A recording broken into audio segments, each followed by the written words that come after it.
My stepdaughter used my face to scam strangers. Then one showed up, demanding me $800. She's begging, but I put her in front of a judge instead. She stole my SSN, opened credit cards and called her victims losers. I never imagined I'd end up in a situation this insane. I'm a 34-year-old woman, and I've been married to my husband, 38 male, for 5 years. He has a 16-year-old daughter, Kay, from his previous marriage. We have her living with us most of the time, and I've tried to be a good stepmom. Kay is like many teens into trendy clothes, gadgets, etc. We provide what she needs, but my husband and I don't believe in buying a new iPhone or $300 sneakers on a whim. Kay has been frustrated with us about that, but we thought it was normal teenage entitlement. I started receiving packages at our house addressed to me, but they were things I never ordered. The first time I was confused but assumed it was a delivery mix-up. The box had a luxury brand wallet inside and a note saying, "Can't wait to finally meet you in person, love M." I had no clue who M was. My husband didn't know either. We brushed it off as a weird mistake, maybe a friend sending a surprise, but it didn't match any friend. Then more packages kept coming, all addressed to me. These were expensive gifts, designer shoes, high-end makeup kits, a fancy headset, even jewelry. All had little notes like someone was courting me. "Hope you enjoy this. From B," and so on. I was very alarmed and confused.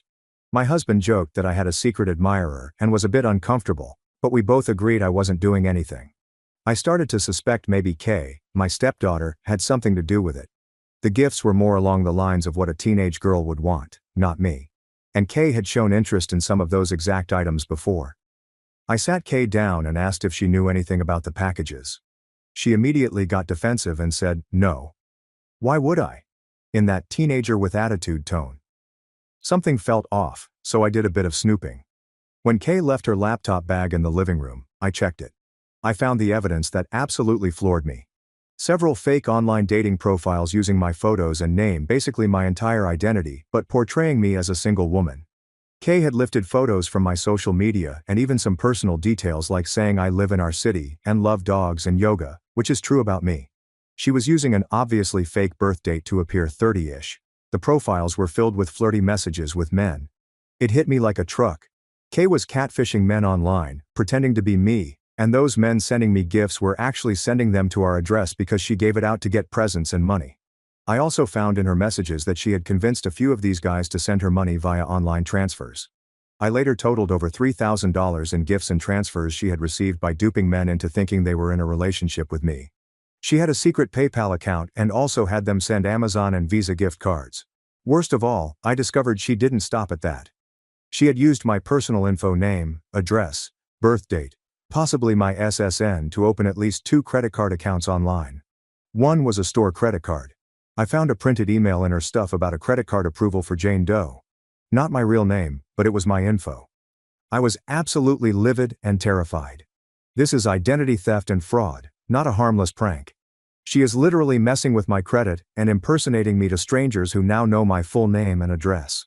When I confronted Kay with the evidence, she didn't even properly apologize. She was extremely defiant. She shrugged and said she needed money because her dad, my husband, wouldn't pay for the stuff she wanted. "It's not like you were using those pictures or that credit line," she said. I lost my temper and yelled that what she did is basically criminal and she's risking my safety. She yelled back that I wouldn't understand and she wasn't doing anything to me, just borrowing my image. It was a huge fight. My husband came in and tried to calm things down. My husband was upset too, but he immediately went into protective dad mode, saying things like, "She's only 16. She didn't realize how bad this was. This is just teenage stupidity." I couldn't believe he was downplaying this. I told him our address is now out there to who knows how many strange men, not to mention the financial fraud. I was shaking with anger and fear. I told both of them this is way beyond a grounding situation. It's federal crime level stuff. Kay rolled her eyes and said I was making a big deal out of nothing. "Those guys are just losers. Who cares? I needed the money. I was going to stop once I got enough for a new phone and clothes." She admitted she'd already bought herself a new iPhone with cash from one relationship. I was just speechless. I've locked down my credit accounts and I'm monitoring everything now. I made Kay give me access to all the fake profiles. She had them on a couple of dating apps and a fake Facebook account. I posted on those accounts that this was a scam, you've been catfished by a minor, and then deleted the profiles. I also reached out to 1 or 2 of the men via the app before deleting to say, "I'm so sorry. This was a fake account, a teenager was behind it, because I felt they should know to protect themselves and me. Some of them didn't take it well. Now Kay is furious at me for humiliating her and ruining her scheme. And my husband is stressed and angry, but still thinks calling the police or involving authorities would be an overreaction. He wants to handle it within the family. I'm worried because my identity has been stolen by someone in my own house. If I don't report it and fix it, I could be on the hook if she's opened credit lines. I also fear one of these scammed men might show up or do something crazy. My husband and I have been arguing. He's begging me to keep this a family matter, handle it privately like therapy for her, grounding, paying back money. He doesn't want to ruin his daughter's future with legal trouble. I understand not wanting to harm her future, but I also feel like this is a huge breach of trust and safety that we can't just sweep under the rug. She committed fraud and doesn't even seem sorry. I'm posting here because I'm genuinely torn. If I push for real consequences like involving police, making her face legal or financial repercussions, my husband thinks I'd be going too far. Essentially making me the villain for ruining a 16-year-old's life over a mistake. I feel like she's the one who involved me in a massive life-ruining mess. I don't want to be the evil stepmother, but I also don't want to let this go, and then maybe have it happen again, or get worse. So, Reddit, am I the asshole if I refuse to just hush this up? Would I be the asshole for insisting on involving authorities or otherwise making my stepdaughter face the serious consequences of her actions? Comment 1. How did she even get your personal info for the credit cards and all that? Did she hack into something or find documents? OP reply. I'm not 100% sure how she got my info. I keep my social security card and important documents in a home office file cabinet, which we thought was secure. It's possible she snooped and found my SSN and birth date there. She definitely knows basic things like my full name, address, birth date. Obviously my guess is she either rummaged through our files or possibly stole a piece of mail like those pre-approved credit offers. She hasn't told us exactly how, but from what I found, she had enough info to fill out online applications. I'm now locking everything down tight. Comment 2. Not the asshole. This is not typical teen stuff. It's a serious fraud and could have real victims. Those men could even come after you thinking you scammed them. Your husband is wrong to downplay it. You absolutely should involve the police, or at least consult a lawyer to protect yourself. OP reply. Thank you. I'm definitely leaning that way. I've already put a fraud alert on my credit, and I plan to contact the credit card companies to inform them those accounts were opened fraudulently. As for the police, I'm gathering information. I do feel I need to file a police report to document the identity theft, if only to protect myself legally. My husband is very wary, but I think he's starting to grasp that it might be necessary. Comment 3. You're the asshole. What kind of stepmother are you? She's 16 and made a mistake because she wanted stuff from her dad. Your hubby wouldn't get her. Instead of understanding her needs, you want to ruin her life by calling the cops. Unbelievable. You're supposed to protect her, not throw her to the wolves for some dumb teenage error. Get off your high horse. OP reply. You are stupid. Update 1. First, I want to say thanks for the responses on my original post. The consensus was definitely that I'm not the asshole, and that this is a serious issue. Many of you emphasized safety, and you were right. Things actually escalated in a scary way after I posted. I thought I had shut everything down by deleting the fake profiles, but apparently some of these men had my address, since they'd been sending packages and were very invested in the fake relationships. 2 men have shown up at our house looking for me, or rather, the person Kay was pretending to be. The first guy came after I confronted Kay. I was alone at home in the afternoon. My husband was at work. Kay was at school. There was a knock, and I opened the door to find a man in his late 40s holding flowers, asking if I was my name. I kind of froze for a second. I said, "Yes, that's me." He broke into this huge smile and said he was so happy to finally see me and started saying something like he'd forgive me for disappearing for a day and that I must have gotten his gift. This man knew things. He mentioned the type of chocolates I supposedly liked, which I now realize Kay must have told him based on my favorite candy she sees me eat. It was chilling. I immediately realized this was one of the catfish victims. I stayed as calm as I could and said, "I'm sorry, but you've been deceived. I think you've been talking to someone pretending to be me." His expression shifted to confused, angry, and he said I didn't need to play games, that he was willing to work through our misunderstanding. It was like he didn't believe me. I told him I'm a married woman and that the person he was talking to was a 16-year-old using my photos. His face went through about 5 emotions at once. Then he got really angry. He started accusing me, saying I led him on and that I'd better return the $800 he sent or there would be consequences. I was terrified at that point and told him firmly he needs to leave or I'll call the police. I actually had my phone in hand, ready to dial. He called me a scammer, pardon my language, and said I hadn't heard the last from him, but then he stormed off. I was shaking. I really didn't want to call the police on him right then. He left, and I was more concerned with dealing with Kay. But I did immediately call my husband and tell him to come home. That evening we had a family discussion. My husband finally seemed to understand this is not just a teen prank, it's putting us in danger. He yelled at Kay, which I've rarely seen. He was furious that her actions led to a strange man at our door threatening me. Kay started crying, but it wasn't really an apology, more like she was scared because we were really mad. She said she never thought any of them would actually come to the house, and she only gave the address for sending stuff, not to invite them over. We told her it doesn't matter. Once those men know where we live, anything can happen. We decided to step up security. We installed a security camera and changed the Wi-Fi password. My husband also finally agreed we should at least notify the police informally about the trespasser and the background situation, so there'd be a record in case something else happened.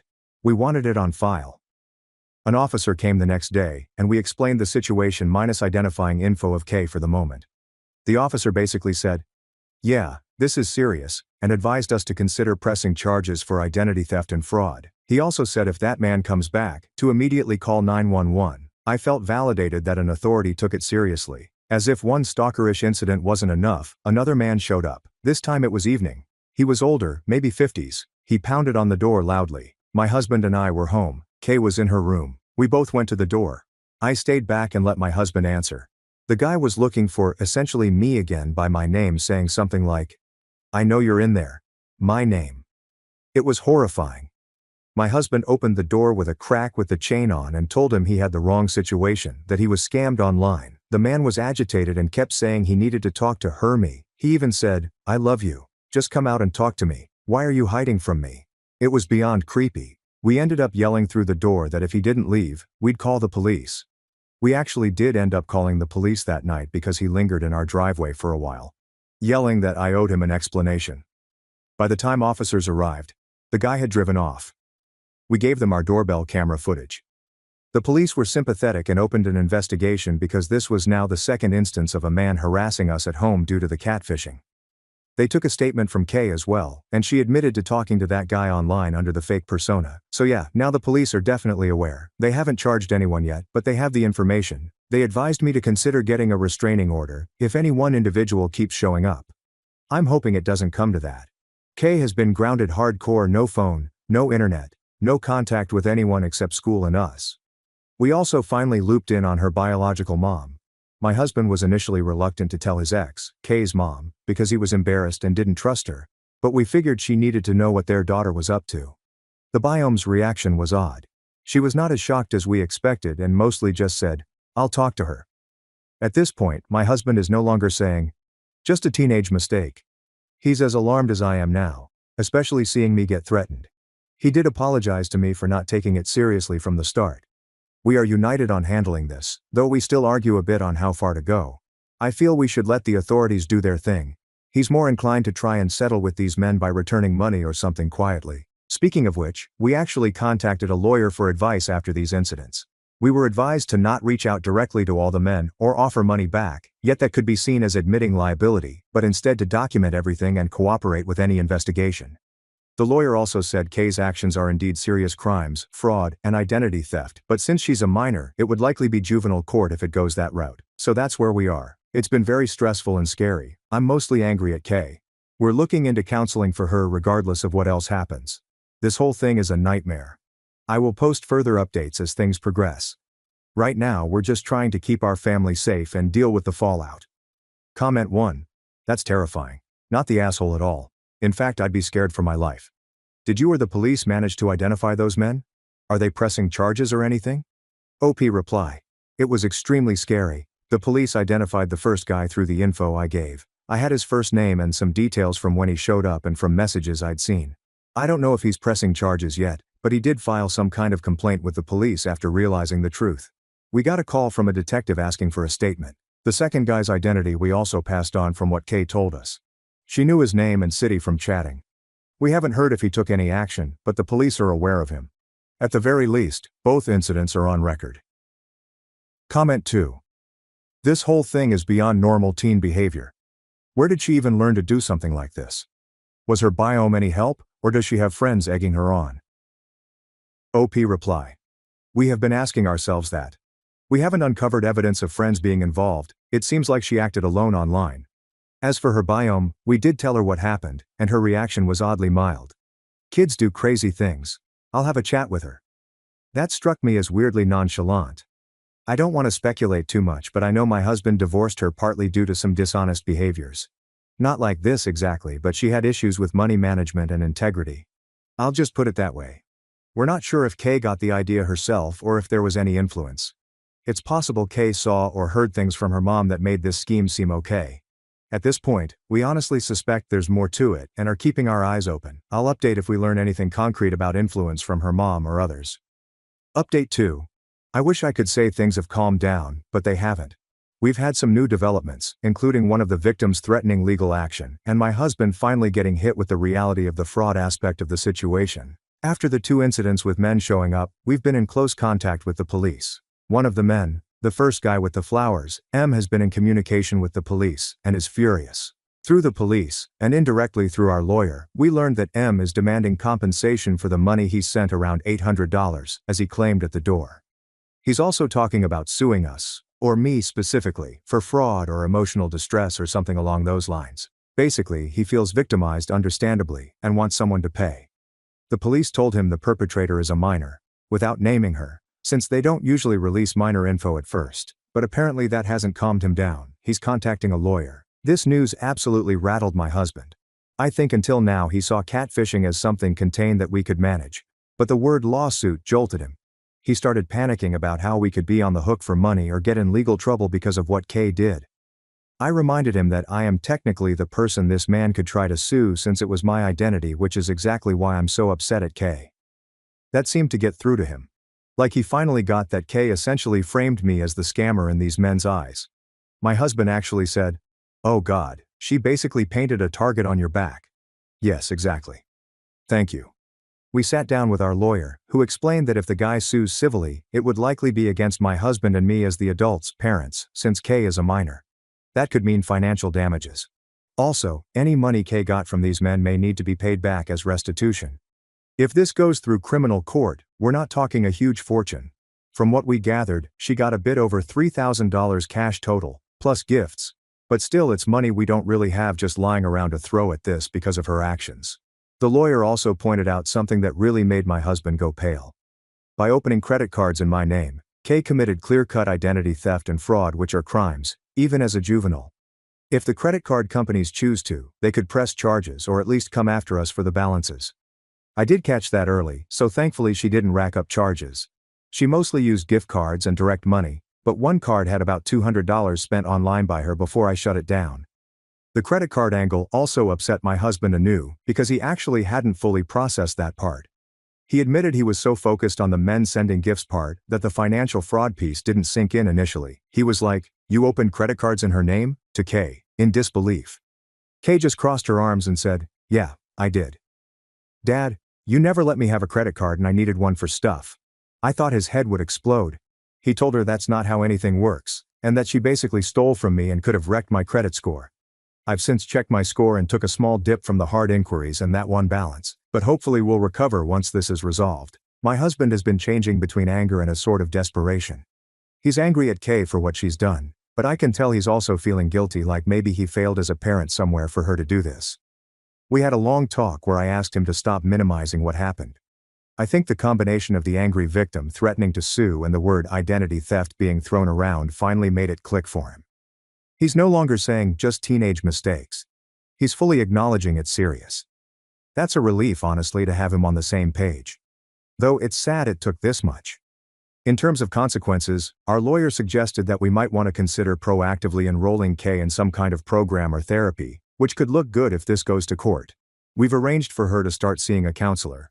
Kay is not happy about it, but at this point her opinions on the matter don't carry much weight. We also have had her write apology letters to the 2 men who showed up even if we don't send them. She wrote them, but they were pretty half-hearted.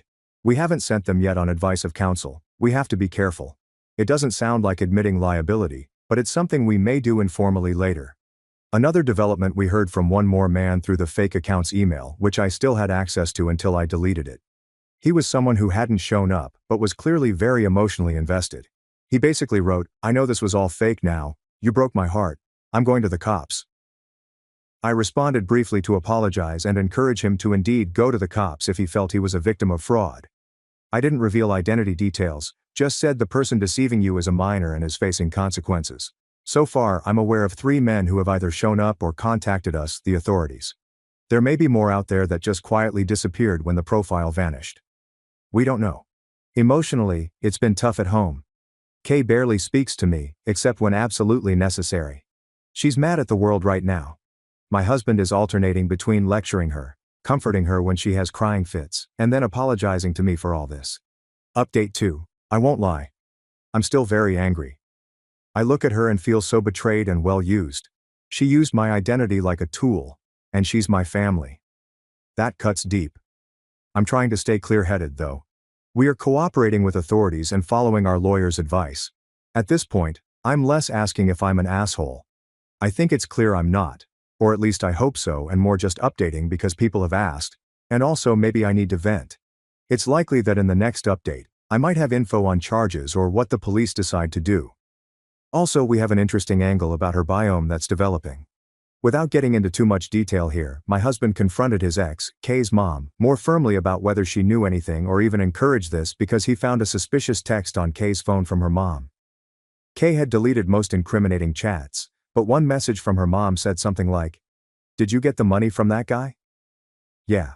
We only saw that one line with no context, but that alone is disturbing.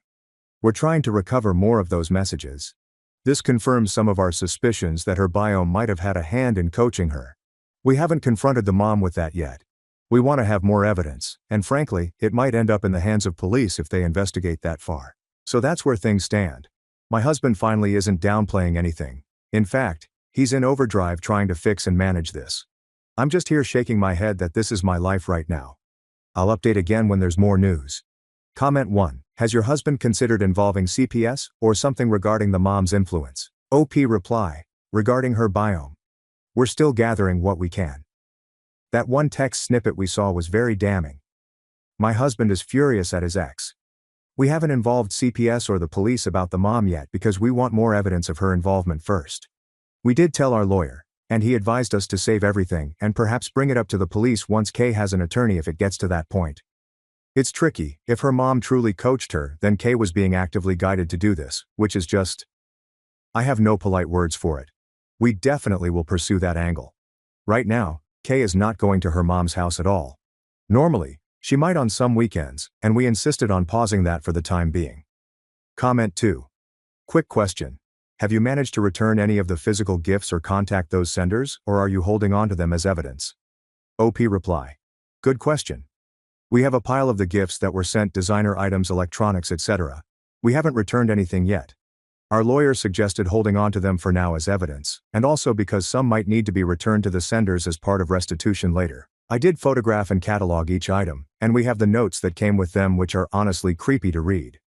Now, if any of the guys request their stuff back through the proper channels, we will obviously return them, but we're not directly reaching out to do that on our own at this moment to avoid any missteps legally. It's all documented though. Update 3. It's been an exhausting few weeks, but we have a major development in official police action. My stepdaughter Kay is now facing juvenile charges for what she did. Here's what happened.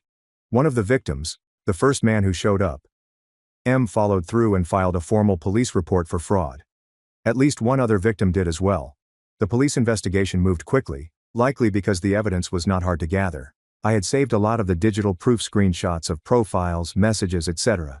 Plus, we had those incidents of the men coming to the house documented. Officers showed up at our home with a search warrant, yes, a warrant for Kay's electronic devices. Even though we'd been cooperating, it was still jarring. They took Kay's laptop and the phone we had confiscated from her, which we hadn't allowed her to use anyway. We had already printed out some incriminating conversations from before deleting the profiles, which we also gave them. They briefly interviewed each of us with me and my husband present for Kay's interview since she's a minor. The detective asked Kay straight up about it. I was proud that I had the restraint to stay mostly quiet and let her answer. Kay admitted to a lot of it, but her tone, it was something else. She kind of minimized it by saying things like, "I didn't mean to scam anyone. I was just talking to them, and they wanted to send stuff. I was going to delete everything after a while." The detective didn't buy that, of course. He pointed out that opening credit cards in someone else's name and accepting money under false pretenses is fraud, regardless of intention.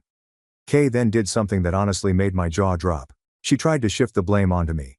She said, "I only did it because OP wouldn't help me. If she had just helped me a little, I could have told those guys to back off without them going crazy." The detective asked what she meant by help. Kay said something like, "I wanted her to maybe talk to one of them like a phone call or something just to kind of smoothly end it so they wouldn't be mad." But she instead exposed it all and made them angry. She basically implied that if I had played along just a bit, she would have eventually stopped and no one would have gotten hurt or involved the cops. I couldn't stay quiet then. I said, "You expected me to participate in your fraud to help you cover it up?" Absolutely not. Update: juvenile charges and the biome twist. The detective quickly redirected the conversation, but I was fuming. Kay was crying by the end of the interview, but again it felt more like, "I'm in trouble and it's everyone else's fault" tears.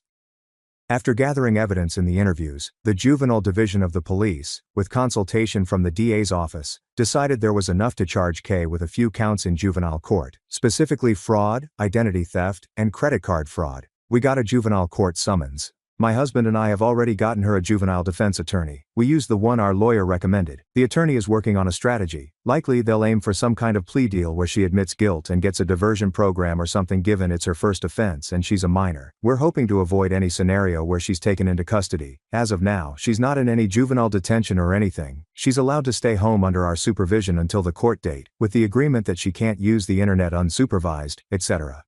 When we told Kay about the charges, she had a bit of a breakdown. This was the first time I saw real, genuine fear and regret on her part. She kept saying she didn't want to go to jail. We tried to reassure her that the juvenile system is different. It's not jail the way adult prison is, especially if she cooperates, but we also firmly told her this is the consequence of her own actions. She said, "I never wanted it to be like this." I responded maybe a bit harshly, "What did you expect? You impersonated an adult and tricked people out of money. This is exactly how these things end." We had a very long family talk that night. Kay finally apologized to me in a real way. She said, "I'm sorry I did this to you." She was sobbing, and it did seem sincere at that moment. I hugged her and told her I appreciated it, and that I was sorry it's gotten so out of hand but it had to be stopped. It was an emotional moment. My husband was in tears too. This whole thing has broken him a bit. However, and this is hard, the next day after that heartfelt apology, Kay was back to being a bit cold and distant. It's like she let out emotion, but then her walls went back up. She's been alternating between compliance and teen attitude. For example, she'll cooperate with her attorney, say, "Yes sir ma'am," and acknowledge she was wrong. But then later at home, if we discuss the situation, she'll get defensive again like, "Well, those guys were pervs anyway, they kind of deserved it." I've had to walk away a few times to not explode at that kind of comment. We immediately shut that down with, "No. No one deserved to be lied to and stolen from." She's a mixed bag of remorse and deflection. The biome angle, and it's bad. Regarding the biome angle, we managed to retrieve more of Kay's deleted messages with her mom. We had tech forensic help. My cousin works in IT and helped recover data from the cloud backup. What we found is damning. There are weeks of chat logs where Kay's bio mother was coaching her on this scheme. The mother literally gave her lines to use, taught her how to entice the men. Tell him you're lonely, compliment his looks, ask for little favors. She encouraged her to ask for specific gifts. At one point Kay was hesitant about giving out our address for a package, and the mom wrote, "Don't worry, they won't come in person, they're too far, too lazy, just do it girl, easy money." I felt sick reading that. This woman's ex basically led her daughter into this mess. For what? To get stuff? Maybe she promised Kay they'd share the goodies. Some messages even suggest Kay planned to bring some of the new clothes and gadgets to her mom's place to show off. It's twisted. We have given all these messages to our lawyer and Kay's juvenile attorney. The juvenile attorney said this could actually help Kay's case in the sense of explaining why she did something so outlandish, basically undue influence by a parent. It doesn't absolve her of doing it, but it may encourage the court to lean toward rehabilitation, with the understanding that she was being guided by a messed up adult. As for the biome, my husband was livid. He confronted her over the phone, informing her we have the messages and that she'd better lawyer up herself, because we might pursue action against her. She responded by cussing him out and claiming I turned her daughter against her, and that's why Kay did this. Classic deflection. We've also shown those messages to the detective. He said it's possible the DA might consider charges against the biome for contributing to the delinquency of a minor or something similar, but that would be a separate investigation. At the very least, family court might need to get involved to adjust custody or visitation. Right now, needless to say, Kay is not allowed to see or communicate with her biomother while all this is pending.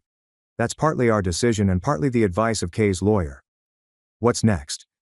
There will be a juvenile court hearing. Likely Kay will admit to what she did, with the influence factor presented, and the court will assign consequences. The likely outcomes we've been told to expect are things like restitution, community service, mandatory counseling, probation. Stuff aimed at making her take responsibility and not re-offend, rather than punitive jail time. We're okay with that. We don't want her life ruined, we just want her to learn and make amends. I'll update again after the court hearing and share the outcome. Thanks again for everyone's support and advice. It has helped me stay strong through this. Comment 1. Are the victims getting any restitution or updates through this process? OP reply. We plan on it. At the juvenile hearing, the prosecution will likely bring up restitution. We have the amount roughly that Kay received, and the judge can order her us as her father as guardian to pay that back as part of the outcome. We're prepared to do that to close this chapter, even though it'll hurt us financially. As for updates, I believe the victims who filed complaints will be informed by the DA of what happens. If they want to, they can attend the hearing or give a statement. It's a bit different since it's juvenile court. Often those are closed to the public to protect the minor's privacy, but victims do have rights to restitution and to be heard. So yes, they should get some closure in that sense. We definitely want to repay what was taken from them and have Kay understand that money doesn't just come for free, there are real people on the other end. Update 4, final update. This will likely be the last update, as the core situation has been resolved as much as it can be. A lot has happened. We've been through the juvenile court process, and I have made some decisions about my marriage. Juvenile court outcome. Kay's case went to a hearing in juvenile court. It was closed to the public, but my husband and I were there, of course, and so was Kay's biome. More on that in a second. Kay's attorney had worked out a deal with the juvenile prosecutor. Kay had to formally admit to the charges: fraud, identity theft. Given it was her first offense and the surrounding circumstances, they categorized her case as suitable for a diversion program and probation rather than any detention. The judge was pretty stern with Kay, I have to say. He looked at her and said, paraphrasing, "What you did was not a prank. It was a series of crimes that hurt real people. I've read statements from 2 victims who felt heartbroken and humiliated. I've also reviewed evidence that an adult, your mother, actively encouraged you. That likely saved you from a harsher penalty, because I see a minor who was being led astray by someone who should protect you. However, it does not excuse your behavior. You knew right from wrong enough to hide it from your stepmother and father. You knew it was wrong, and you did it anyway." Kay was tearing up during this, nodding along. The judge's orders were as follows. Restitution. Kay is required to pay back a total of $3,500 to the identified victims, the amount they sent her or spent on gifts that can't be returned. Since Kay obviously doesn't have money, that burden falls on us, her parents, to pay on her behalf. She will owe it to us eventually. We've worked out paying that to the court, which will then disperse to the victims. We did manage to return some unopened physical gifts through the police, which helped reduce the total a bit. Community service. Kay must complete 200 hours of community service. That's quite a lot for a juvenile case, but I think the judge wanted it to be significant. She'll likely be doing work at a local charity thrift store and some community cleanup programs. Probation. She's on probation for 1 year. That means she has a curfew, must meet regularly with a probation officer, maintain good behavior, avoid further infractions, and continue counseling. Counseling. The court mandated she continue with counseling therapy, focusing on decision-making, ethics, and the issues with her mom. She had already started with a therapist we found, and now it's official. She has to stick with it. No contact with co-conspirator. Though they didn't name the mom as a charged party in the juvenile case, the judge explicitly ordered that Kay is to have no contact with her biological mother during the period of probation except via therapists, or supervised if necessary. This was huge. It basically validated that the biome is viewed as a harmful influence. My husband will be going back to family court to get that formalized in the custody arrangement as well. Speaking of the biome, she showed up in court and had the nerve to try and act like Mother of the Year, sitting behind Kay, giving her tissues, etc. She even tried to speak at one point, but the judge shut her down, saying it wasn't her turn to speak since she wasn't a party or attorney. The judge did address her indirectly, saying something like, "Any parent who encourages a child to commit fraud is doing egregious harm." She just kept a scowl on her face after that. She left without talking to us. Honestly, I hope she does face charges of her own eventually. We handed over all the recovered communications to the prosecutor. Whether they pursue something against her, I don't know, but at least it's documented in the case file. The state of things at home and my marriage. That brings me to where things are at home now, and the part I know some folks were curious about, my marriage. This entire experience has put a spotlight on some deep-rooted issues between my husband and me. Now that the urgent crisis is over, I had to reevaluate my feelings. I told my husband I want to go to couples therapy because I have a lot of lingering resentment and trust issues now. He agreed immediately. In fact, he's been almost overly accommodating, likely because he senses that I've thought about leaving. To be perfectly transparent, I did consider divorce. When I wrote my last update, I was very close to thinking our marriage might not survive. My husband's initial minimization of the problem and his general conflict-avoidant approach with Kay really hurt our relationship. I told him that. I said I felt unsupported and even betrayed at first when he wanted to sweep it under the rug. He in turn broke down and apologized, saying he was in denial, scared, and that he knows he handled it poorly. He seems genuinely remorseful and is trying to make amends. At this point, I haven't made a final decision to stay or leave. What I've decided is to give it a chance with therapy to see if we can rebuild, because aside from this catastrophe, we do love each other and have built a life. It's not easy to throw that away. But I made it clear. If he ever disregards my safety or instincts like that again, I'm gone. And if I can't truly forgive him after some time, I'll also be gone. He said he understands completely and will do whatever it takes. I realize this whole saga might sound dramatic, but I've tried to present it factually, not like a soap opera. It's been a nightmare, but at least now there's a path forward. I want to say thank you to everyone who read through this and offered perspective. Even the tough love comments, and the one or two calling me an a-hole, gave me a lot to think about.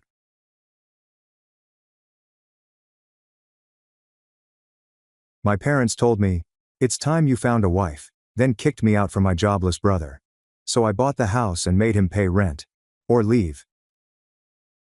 "You've always been jealous of me," my brother yelled. I smiled. "No, I just showed up, and now I own everything you thought was yours." This occurred over the course of several years. Utilizing fake disclaimers. I, a 32-year-old male, always knew my family considered me to be their backup son. You know how some parents pretend to love? Are all of their children treated equally? Mine didn't even try to conceal their bias. My brother Ethan was their pride and pleasure. Personally, I was just there. Growing up in a middle-class neighborhood in Minneapolis, my mother would literally beam whenever Ethan entered a room. She'd corner random folks in church or the grocery store to boast about Ethan's recent accomplishments, while I stood there like a damn shadow. When he departed to prepare for college at Northwestern, she was depressed for months. Not exaggerating. She called him every day, just like she was going through withdrawal or something. It was truly pathetic to watch. They didn't hate me. I just wasn't Ethan.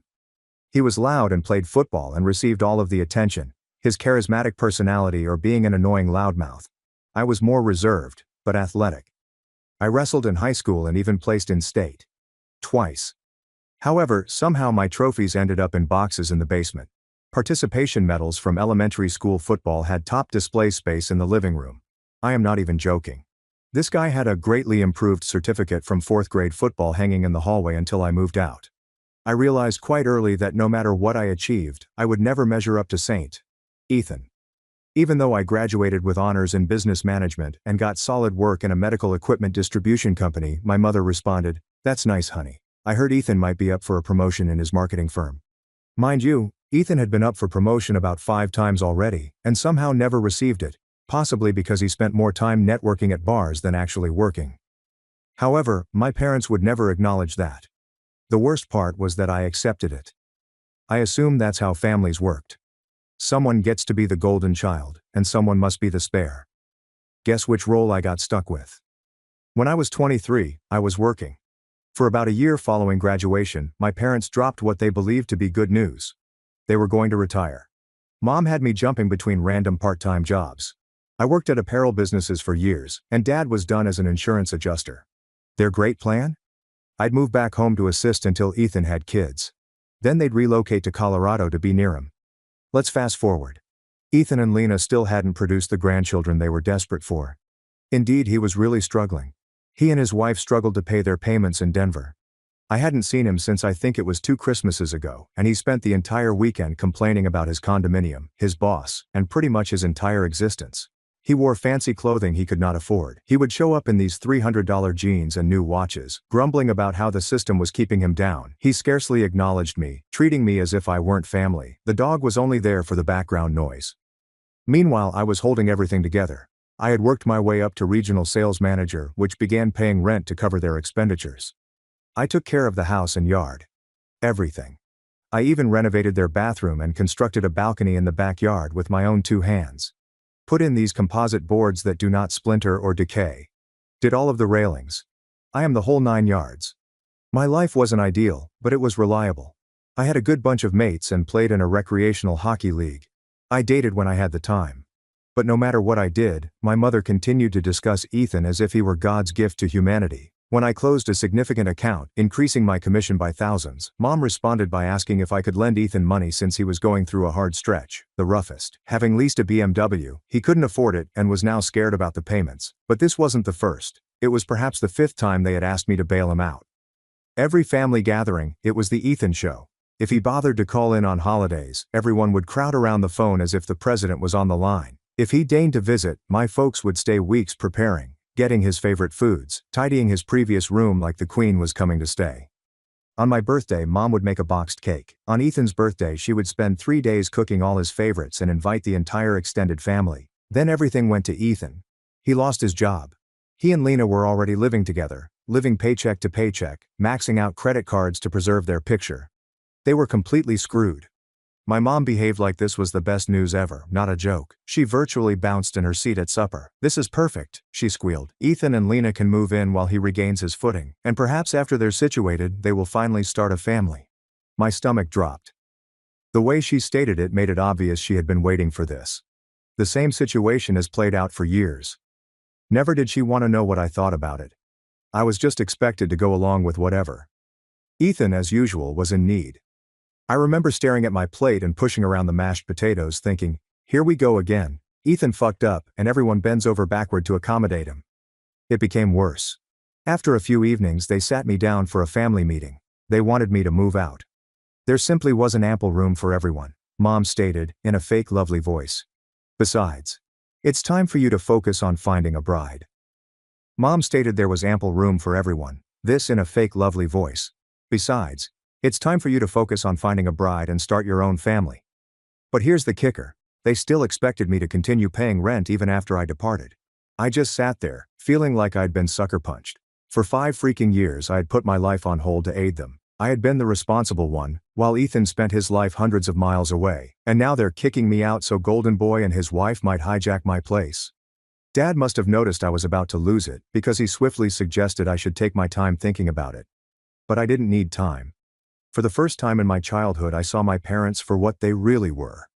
It was never about being fair or recognizing what I had done for them. It was always about Ethan. I recall thinking, let's get this straight. You want me to move out of the house I've been keeping and paying for so Ethan can move in? And you still expect me to pay rent after I leave? Mom had the audacity to say, well, we're on a fixed income. Now, Ethan will need time to discover a new job. It would only last until he gets back on his feet. And how long will that be? I asked. She waved her hand dismissively. Oh, you know Ethan. He's so talented. He'll find something in no time. Yeah. Just like all those other times he was on the verge of success, I muttered. I've heard that song before. By morning, that emptiness had hardened into pure rage. I kept replaying every family dinner where they talked about Ethan, instead of asking about my promotion.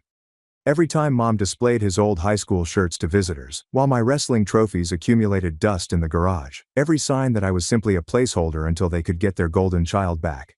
However, they still expected me to pay. I was not going to pay their bills. I informed them that I would no longer be their ATM. I thought about it, but my mind was already made up. I was done being their backup plan. Over the next week, I discreetly packed my belongings starting with the vital ones. Papers and valuables, followed by clothing and other things I couldn't live without. I didn't inform them what I was doing. I knew I would lose it if they gave me any crap about it. I had gathered a lot of stuff over the years. Weights, equipment, publications, all the garments, everything had to be cataloged. I packed carefully. I had built a wonderful set of tools that worked on the house, and I wasn't going to leave them behind for Ethan to pawn the moment I was gone. I carefully packed my grandfather's antique toolbox, the only actual inheritance I'd gotten in this family, and made sure every socket and wrench was accounted for. While packing, I was also looking for a new place. I'd been paying for a place to live a significant portion of their mortgage, so I figured I could afford my own. I found a decent place in under 15 minutes. Close to work, good layout, 2 bedrooms. There was also a balcony where I could barbecue. Most importantly, it was mine. I signed the lease on a Thursday and scheduled the move over the weekend. My parents assumed I was still thinking about their proposal. Little did they know, I was methodically distancing myself from their life. Leaving that night was intense. I waited until after midnight, partially because it felt like a prison break, and partly because I couldn't handle their queries or guilt trips. I had already transferred most of my belongings over the past few days. I told my folks I was rearranging. They noticed boxes vanishing. This last trip was for my bed, the rest of my clothing, and my gaming setup. I left my house keys on the kitchen counter with a simple note.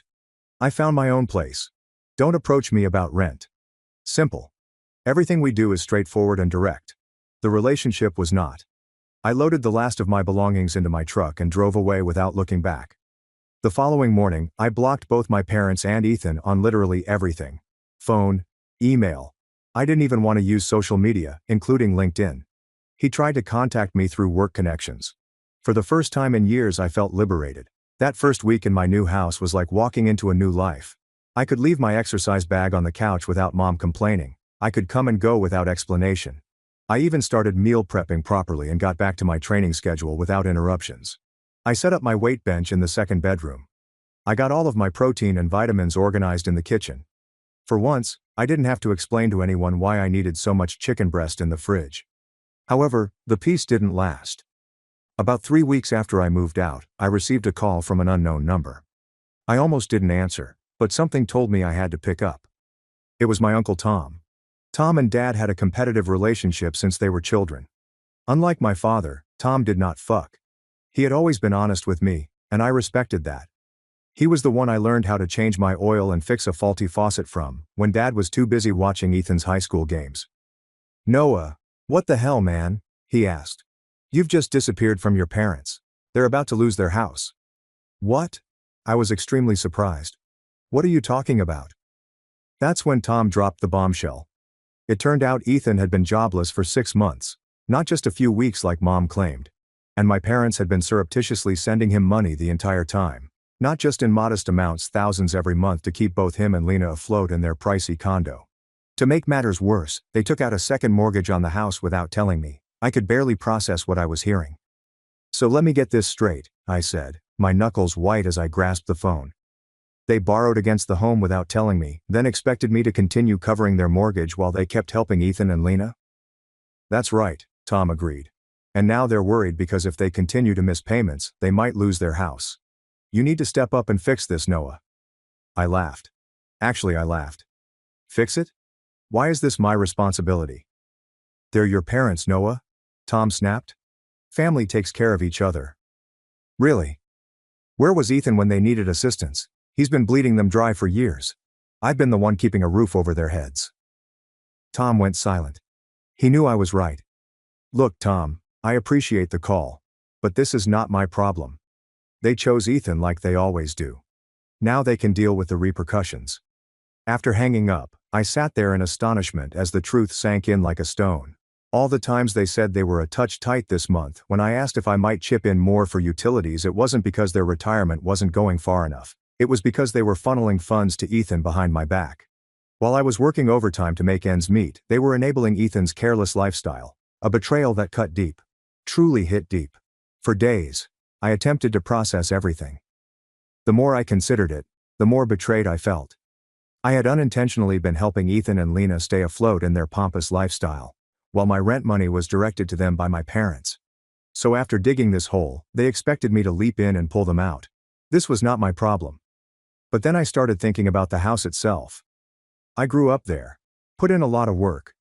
A small part of me didn't want to watch my parents lose it even if our relationship was in the toilet. I'd spent weekends renovating the roof, replacing obsolete wiring, and repairing plumbing. That sweet equity would vanish if the bank foreclosed. Also, if I was going to continue paying for something, I wanted it to benefit me, not just fuel Ethan's sense of entitlement. So I created an offer. When I arrived at the house, Mom looked like she hadn't slept in days. Dad scarcely glanced at me as he let me in. I wasn't surprised to see Ethan. Lena was also seated there. Ethan had that arrogant expression on his face, as if he'd already won whatever game they were playing. He had gained weight and was wearing a showy watch which probably cost more than 1 month's rent. Typical Ethan. Broke, but keeping up appearances. I understand about the second mortgage, I said immediately, standing with my arms folded and watching their faces. Mom's hopeful expression immediately twisted into guilt. Ethan just scowled, perplexed. Tom told me everything, I added.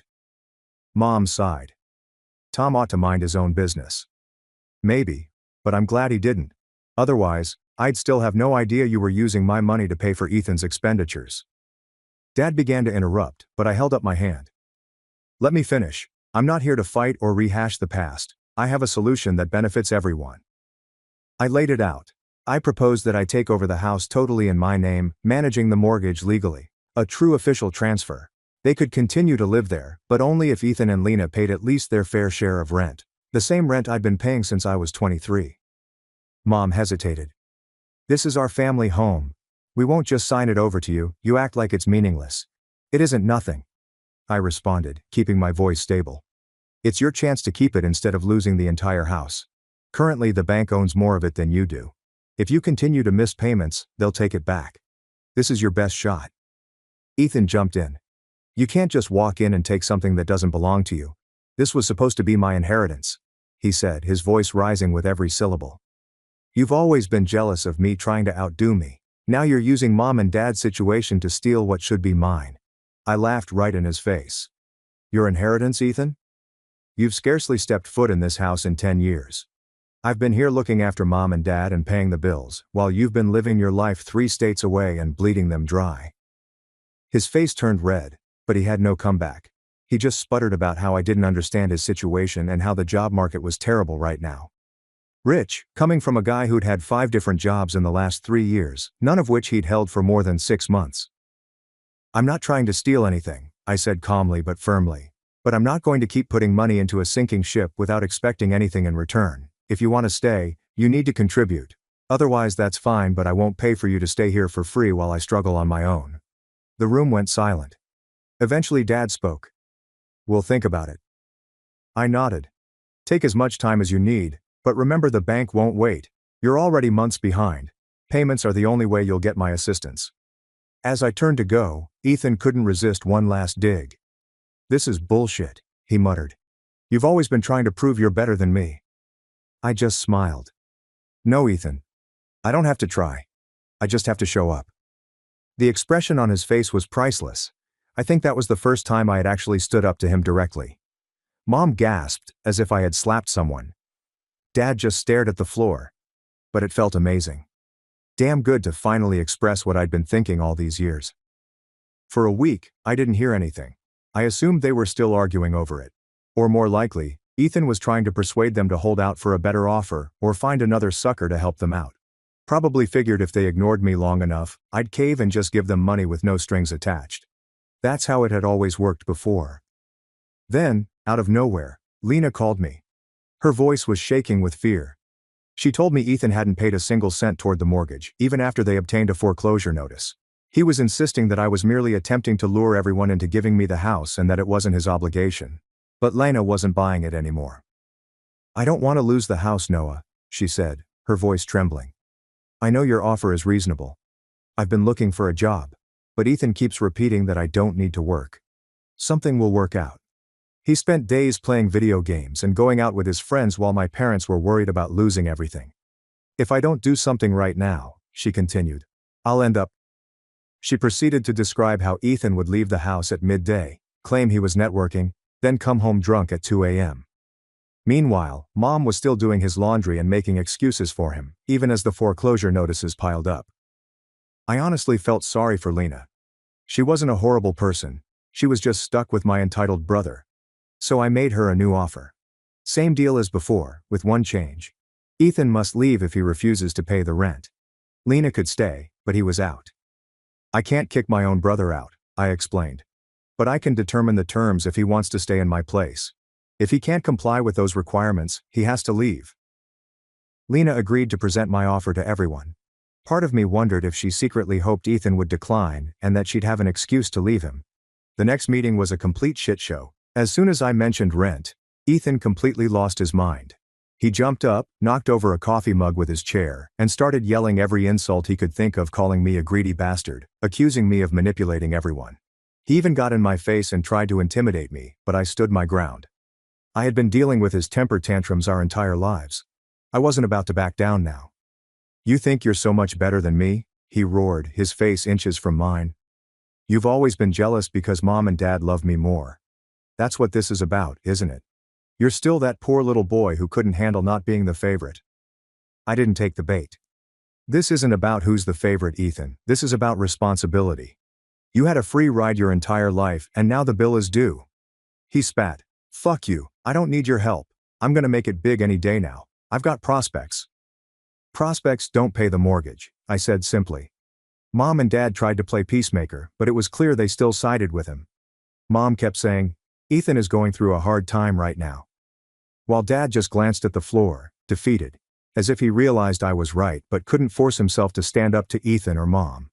Standing in the doorway, I said, "If you're not willing to accept the help I'm offering, I can't do anything else. Best of luck with the foreclosure." Walking away wasn't easy. I kept telling myself it wasn't my responsibility to fix my parents' mistakes.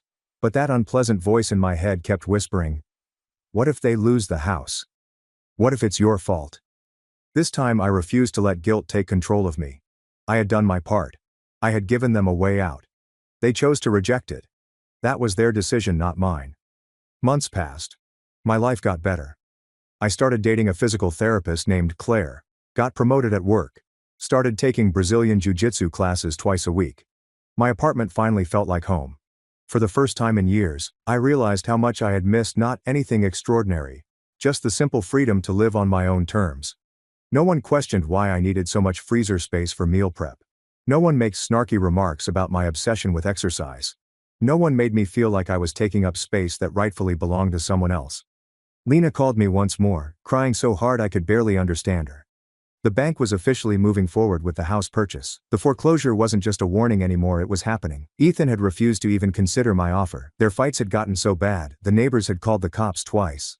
"I can't do this anymore, Noah," she cried. "I have nowhere to go. Ethan maxed out all our credit cards. His friends have stopped letting him crash. Your parents are on their last nerve.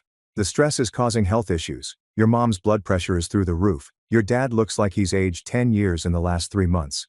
Please, if there's anything you can do." She told me about Ethan's lies and how he told everyone he had job interviews that didn't exist. How he even borrowed Dad's emergency credit card and racked up charges at bars and restaurants. When confronted, he exploded in rage, screaming that everyone was against him. I felt Lena deserved better than this. I felt sorry for her. My parents and Ethan, not her, had created this mess. I decided to give it one last shot. This time there was no room for negotiation. I would buy the house. But the title had to be transferred to my name immediately. Ethan, Lena, and my parents could stay, but Ethan would have to pay rent. If he refused, he had to go. And I made it clear. I wasn't covering any more of Ethan's expenses. This was my final offer. I told Lena they could take it or leave it, but I wasn't going anywhere. To my surprise, my parents finally agreed. I guess the fear of losing the house was stronger than their need to protect Ethan's ego. Even Ethan didn't fight much this time, though the look on his face made it clear he was furious. That day, we signed the documents and transferred the house to my name. It didn't feel real. My mom kept dabbing her eyes with a tissue, like she was signing away a child instead of a deed. My dad just looked at the house with slumped shoulders, signing where the lawyer pointed without reading the docs. Ethan wasn't there. Couldn't bother to show up for something this important. Typical. Just like that, I bought the house I grew up in. The house I'd been helping pay for since I was 23. The house that was supposed to be my inheritance someday. Someday had finally arrived. But not the way any of us imagined. I had always disliked him. Mom slumped in cries and wails about how her family was being torn apart. Dad simply sat at the kitchen table, looking blankly ahead. My folks were outraged. They accused me of being heartless, of leaving my family when they needed me most. However, I had heard it all before, and this time, it did not work. If they wanted to help Ethan, they could leave with him. I told them exactly what I told Ethan. This is my house now. Firmly. I had given Ethan additional chances. He was given 3 months to get his act together. He hadn't. I tried, but I am not operating a charity. He's your brother, Mom screamed. How can you do this to your own flesh and blood? Same way you had no issue kicking me out to make space for him, I replied. Same way you lied to me for years about where my money was going. You never stood up for me when Ethan treated me like crap. That silenced her. To my astonishment, they actually left. Reluctantly packed and moved out. The only one willing to take them in was Uncle Tom. The same one who lectured me about how families should stick together. Isn't karma a bitch? Tom lives in a modest 3-bedroom house. Must have been a dreadful change for my parents. Mom and Dad had to get part-time jobs at a hardware store just to pay their bills. Ethan, of course, went with them. He believed he was somehow the victim in all of this. I heard through the grapevine he was sleeping on a pull-out couch in Tom's home office, whining constantly about the lack of privacy. Lena didn't last more than a week with them. One evening she arrived at my door with a suitcase. I'm done, she simply said. I can't live like that anymore. Ethan refuses to get a job, and your mother still treats him like he's 12. She makes him lunch every day. At 32, Lena was actually trying to get back on her feet. I let her stay in the spare bedroom for a while. She landed a job at a local boutique quickly and eventually moved into her own place. I don't blame her for getting divorced. Ethan had been dragging her down for years. For me, everything just got better from there. Owning a house gave me a sense of security I'd never had before. For the first time, I had a place that was truly mine. I remodeled and converted the kitchen. Ethan's old room became a home gym power rack, bench, full dumbbell set. I built a fire pit in the backyard, replaced the old carpet with hardwood floors, painted the walls, and finally fixed the leaky faucet in the upstairs bathroom, the one Dad had been meaning to get to for a decade. A year later, my girlfriend Claire, 28, moved in. We got married in a small ceremony. I didn't invite my parents. Maybe not Ethan either. We've been crushing it ever since. Claire opened her own physical therapy practice, and I launched my own medical equipment distributorship after learning the industry from the inside out. About 6 months ago, karma struck. I was leaving the gym when my phone rang, another unknown number. It was my father. Noah, he said, voice barely above a whisper. I know we haven't talked in a long time, but we need help. Turns out Tom had had enough. He was done with the drama and Ethan's refusal to contribute anything. He gave them 30 days to find another place to live. Mom had been diagnosed with high blood pressure from the stress. Dad's part-time job barely covered their meds. What about Ethan? I asked. Where's he in all this? Dad sighed. He moved to Florida with some friends. Said he needed a fresh start. He hasn't called in months. I nearly laughed. Of course Ethan bailed when things got real. The golden child had abandoned the throne when it became too much work to sit on it. So now you're calling me? I asked. After everything? Son. Please. Dad's voice cracked. We were wrong. We've always been wrong about you. You were the one who was there for us. We chose Ethan every time. I don't expect you to forgive us, but we don't have anywhere else to go. I thought about telling them to figure it out themselves the same way they once told me. But I'm not like them. I'm better. There's a small apartment over the garage I've been renovating. Finally I said, you can stay. Temporarily. But there are conditions. You pay what you can for rent, even if it's just a few hundred. You don't mention Ethan to me or to Claire. And you openly acknowledge that you were wrong. There was silence on the other end. Thank you, Noah, Dad said. I don't deserve it, but I appreciate it. They moved in last month. It's been awkward. Mom cried when she saw all the renovations I'd made to the house. Dad actually shook my hand and looked me in the eye for the first time in years. They've been walking on eggshells. It's a complete reversal from how things used to be. Last week I overheard Mom on the phone with one of her church friends. My son Noah runs his own business now, she said with that same proud tone she used to reserve only for Ethan. He was always the responsible one. It shouldn't matter, but somehow, it does. Mom's been trying to make amends in her own way. Brings over dinner sometimes. Offers to help Claire with the garden. Dad's been more straightforward. He actually sat down with me last weekend and apologized. He said he was always proud of me, he just didn't know how to express it, that he had let Mom's obsession with Ethan define our family dynamic for too long. In many ways, it's too little, too late, but it's something. As for Ethan, the last I heard, he got fired from a bartending job in Miami. He was begging Mom for money again. She told him she couldn't afford it anymore. Baby steps, I suppose. 2 weeks ago, I received an email from Ethan, just one line. "I hope you're happy now, you turned everyone against me." I didn't respond. There was nothing left to say. Sometimes I wonder if I was too harsh. But then I remember all those years I spent as an afterthought. The backup plan. The safety net. I refuse to keep being the responsible one while receiving nothing in return. The house that was supposed to be Ethan's inheritance?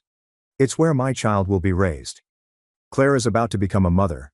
Our first child is a boy. And trust me, if we have more kids, they'll all be loved equally. Edit update. Holy shit, this blew up overnight. Thank you everyone, I've received awards and a lot of support. Many of you have asked for updates on Ethan, so here's the latest. He's back in Minnesota, currently living in a crappy apartment and working at a cell phone store. Still calls Mom frequently asking for loans which everyone knows will never be repaid. He even had the nerve last week to try reaching out to Claire on Facebook, hoping she'd talk some sense into me. She blocked him immediately. Dad has been stepping up more recently, fixing up the apartment over the garage, making it more comfortable for them. Mom still makes excuses for Ethan. Still gives that martyred expression sometimes. But she's trying with Claire, and I respect that. As for me, business is good. Claire's pregnancy is going well. And for once, I slept peacefully at night knowing I finally stood up for myself. Some of you called me an asshole for how I handled things.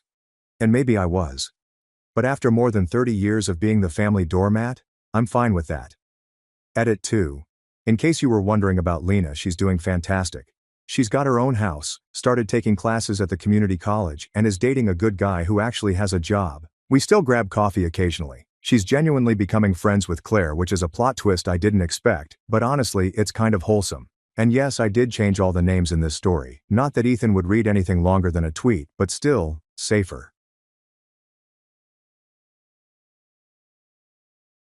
My relatives mocked me as washer girl, at 17. 1 year later, I exposed their $4.3 million scam, got their mom arrested, and took over the business. Okay Reddit, this is going to be a long one. I, 19, female, need to write this down, 'cause honestly, my head's been spinning with everything that's happened. Really never thought I'd be sharing my life story here, but whatever. Here goes. It all started when my dad got diagnosed with cancer. I was 14, just starting high school, thinking my biggest problem was going to be algebra or something. Dad had been feeling tired for a while, but we thought it was just work stress, you know? Then one regular Tuesday after school, Mom sat me down in our kitchen and told me he had stage 4 pancreatic cancer. The next 6 months were like watching a movie of someone else's life. Dad got super sick super fast. Lost all his hair, lost so much weight. His favorite Chicago Bears jersey looked like a tent on him. He tried to keep joking around, still helped me with my math homework, even when he could barely sit up. The last thing he said to me was, "Don't let your mom's cooking kill you before I get back," when they took him to the hospital for the last time. That was just so Dad. Always trying to make me laugh. He died on a Thursday. I remember because it was supposed to be pizza night. We'd always get a deep dish on Thursdays, and had been doing it since I was little. Instead, I was sitting in a hospital waiting room with those stupid flickering fluorescent lights, watching my mom cry into her phone while telling our relatives. I thought that was going to be the worst part of my life. Boy was I wrong. Mom totally lost it after Dad died. Started dating 2 months later. Said she needed to feel alive again or whatever. That's how she met Ralph. Rich guy, real estate developer type. He started coming around all the time, bringing Mom fancy gifts, taking her on weekend trips. I tried to be happy for her. I really did. Dad wouldn't want her to be sad forever, right? But then she married Ralph less than a year after Dad died.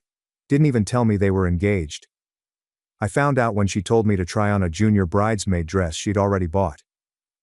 The wedding was at some fancy country club in Newport Beach. All of Ralph's rich friends were there.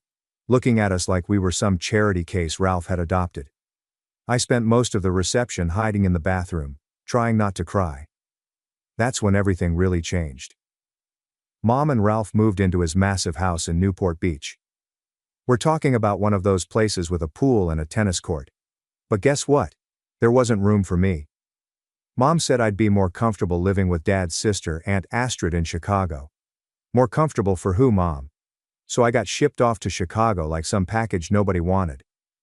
Aunt Astrid lives in this huge house in Lincoln Park with Uncle Marcus and my cousins, Michael, 17 male, and Rebecca, 18 female. We used to be super close when we were kids. They'd come visit every summer and we'd spend weeks making up stupid games and building blanket forts. But man, everything was different once I actually moved in. Suddenly I wasn't their fun summer cousin anymore. I was this unwanted extra person in their house. They started acting like I was taking up their space, eating their food, breathing their precious air or something. Michael would accidentally knock over my stuff all the time. Rebecca would make these little comments about how her clothes were too nice to lend me when I first got there and didn't have winter stuff. Aunt Astrid was the worst though. Made it super clear I was a burden. Started charging me rent, even though I was still in high school. Who even does that? The really messed up part. Mom just stopped calling. Like completely. She'd send money sometimes, not enough to actually cover the rent Aunt Astrid charged, but that was it. When I tried calling her, she was always too busy with her new life. Too busy at yoga. Too busy at charity events. Too busy to talk to her own kid. I'd see pictures on Facebook of her and Ralph on vacation in Europe, at fancy parties, living this whole other life where I didn't exist. She even archived all our old family photos, the ones with Dad and me. Said they didn't match her new profile aesthetic. Like I was just some old furniture that didn't go with her new decor. I started having these dreams. When I was back in our old kitchen, where everything was normal. Then I would wake up crying in this weird bedroom at Aunt Astrid's house, staring at these fancy wallpapers that cost more than my whole wardrobe. Feeling like I'd lost both parents instead of just one. So after that first month at Aunt Astrid's, she hit me with this rent increase because of property taxes or whatever. I'm like, I'm 15, but okay. Guess I need a job. That's when my cousin Rebecca, oh so helpfully, tells me about this 24-hour laundromat that's hiring in what she calls the sketchy part of Chicago. It's this run-down building, wedged between a closed-down doll store and this super sus phone repair shop that I'm pretty sure never actually repairs any phones. The owner, this old guy named Jerry, takes one look at me and goes, "You're way too young to work the midnight shift." But then I told him I could start that night and wouldn't complain about the pay, and suddenly my age wasn't such a big deal anymore. So my life became this crazy schedule that honestly still gives me anxiety thinking about it. Midnight to 6 a.m. at the laundromat, where I had to deal with the weirdest people you can imagine. The worst part wasn't even the weird customers, it was how cold that place got. The heating barely worked, and Chicago winters are no joke. I'd wear like 3 hoodies just to survive my shift. Never put that in the job description, did they? But one job wasn't enough to cover Aunt Astrid's rent, plus basic stuff like, food and school supplies. So I also started working at this gas station called Quick Stop from 4 p.m. to 10 p.m. This is where my dear cousins decided to make my life extra fun. See, Quick Stop was right by their fancy private school, where tuition probably cost more than I made in a year. Michael and his friends thought it was hilarious to come in during my shifts and just trash the place. They'd knock over the chip displays I just organized, spill their Slurpees, accidentally all over the floor, leave opened bags of beef jerky everywhere.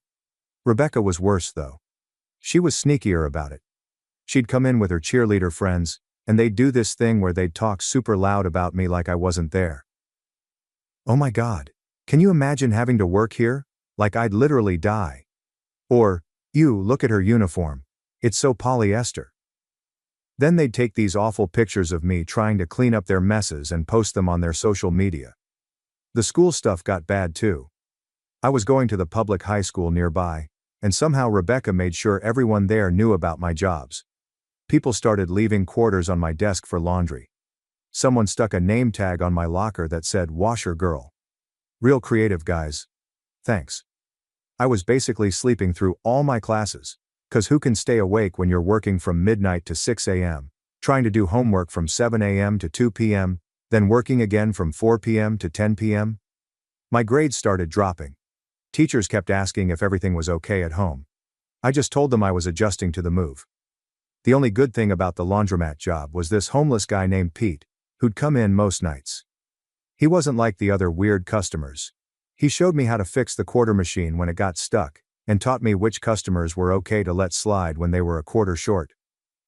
One night Pete tells me, "Kid, you're living life on expert mode right now." Made me laugh for the first time in weeks. He disappeared when winter hit. I still worry about what happened to him sometimes. Uncle Marcus owned the building, but I never saw him there. He had this property management company handle everything. Sometimes I'd see these fancy cars driving real slow late at night. Later found out he'd send people to check on the place. Guess he was watching me more than I knew. Meanwhile, Mom's sending these random texts like, "Hope you're doing well," but never actually picking up when I called her. Instagram was full of pictures from yacht parties and charity galas. Must be nice having so much time for charity when your own kid's working 2 jobs to survive. Aunt Astrid kept finding reasons to raise the rent. Utilities went up. HOA fees increased. Your room is prime real estate. Like, yeah, I'm sure that converted storage room in the basement with the weird mushrooms growing in the corner is really prime Chicago real estate. I started hiding cash in this old teddy bear Dad gave me before he died. Had this whole plan that once I saved enough I'd get my own place. But every time I got close to a decent amount, something would come up. School fees, winter boots when my old ones fell apart. That time Michael accidentally backed his car into mine, and I had to pay for repairs myself. But the final straw came one day when I came home from my gas station shift, and found my room completely torn apart. The bear was ripped open. Stuffing everywhere. And guess what? All my savings. Gone. Rebecca swore she was just cleaning and had no idea about any money. Yeah, right. That same week, Aunt Astrid comes down to my basement room and tells me rent's going up again. Not just a little, we're talking double. Said something about property values in the area increasing. I did the math and realized even with both jobs I couldn't afford it anymore. But here's the thing.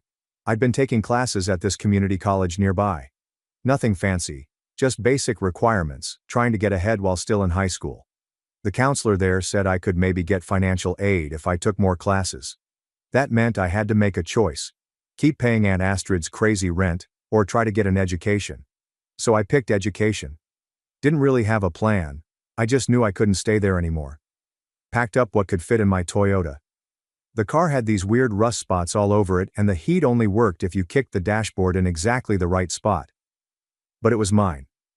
First night sleeping in that car was actually kind of peaceful. Parked behind the laundromat. Used my work keys to sneak in and use the bathroom. Had this whole setup. Reclined the driver's seat all the way back. Used my work backpack as a pillow. Layered like 5 blankets I'd borrowed from the lost and found box. Thought to myself, this isn't so bad. Then winter hit. Real Chicago winter. The kind where your spit freezes before it hits the ground. My car's battery started dying because of the cold, so I couldn't run the heat much. The hardest part wasn't even the cold, or the lack of sleep. It was trying to look normal at school. Like try explaining to your chemistry teacher why your homework's all wrinkled and smells like laundry detergent, or why you're wearing the same 3 outfits over and over. The school counselor kept trying to talk to me, but what was I going to say? Oh yeah, I live in my car, but don't worry, it's parked in a really nice alley. Then my dear cousin Michael decided to play detective. Guess he got suspicious about why I wasn't around the house anymore. Followed me one night after my laundromat shift. Next day, their TikTok had this whole video series called, My Homeless Cousin, a Documentary. They filmed everything. My frost-covered windows, me trying to study using the light from the laundromat sign. Even catching me changing clothes in the back seat once. The videos went viral in their rich kid circle. People started driving by the laundromat at night, honking their horns, throwing stuff at my car. The cops started coming around more too. Every couple of nights, there'd be a knock on my window. Can't sleep here, miss. So I'd drive around until they left, then come back. Spent a lot of nights just driving in circles, watching my gas gauge get lower and lower, praying I'd have enough to get to work the next day. You know what's weird though? I started noticing this black SUV parked across the street some nights. Always in a different spot, but always there. Tinted windows. Engine running. First I thought it was cops or maybe some creep, but they never bothered me. Just sat there like they were watching. The temperature dropped to -5 degrees Fahrenheit one night. The kind of cold that makes your eyes hurt. My car wouldn't start. The phone was dead, and the laundromat was closed for repairs. Thought, well, this is it. This is how I die. They're going to find me frozen like those rats in the alley. Wrapped myself in every piece of clothing I owned and tried to think warm thoughts. That's when someone knocked on my window. I looked up, and there's Uncle Marcus, standing in the snow like it's totally normal to be out at 2 a.m. in Arctic temperatures. He just goes, "I think we need to talk."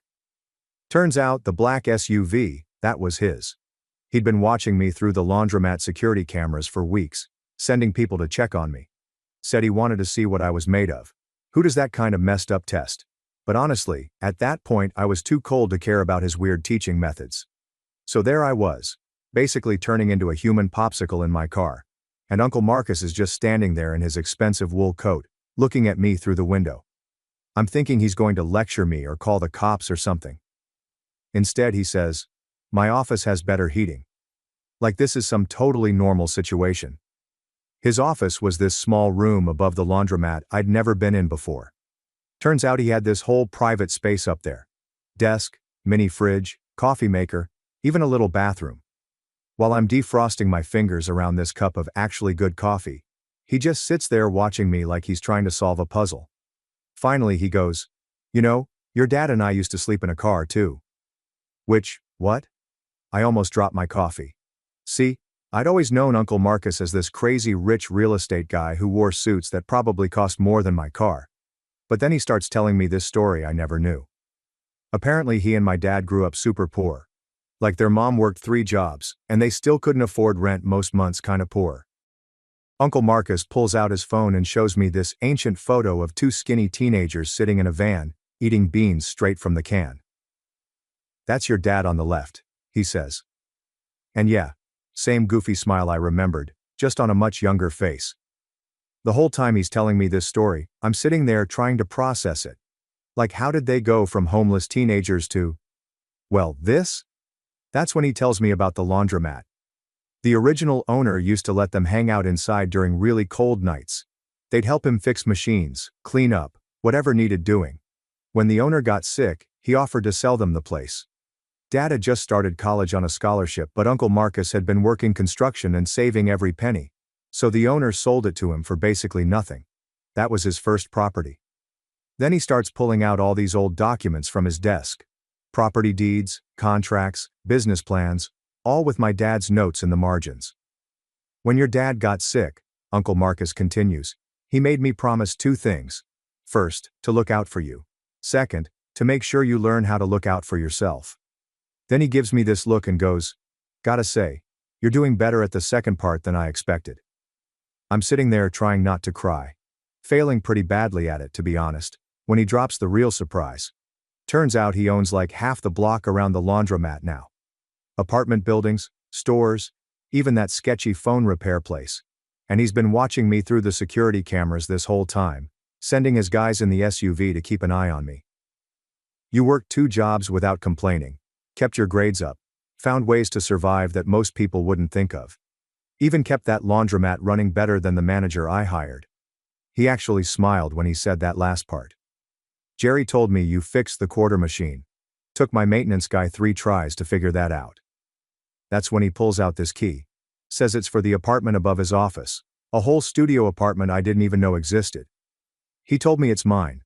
No rent, as long as I keep working at the laundromat and keep my grades up. I tried to say no, like this felt too much like charity or something. But he shut that down real quick. "This isn't charity. This is an investment. You've got your father's brains.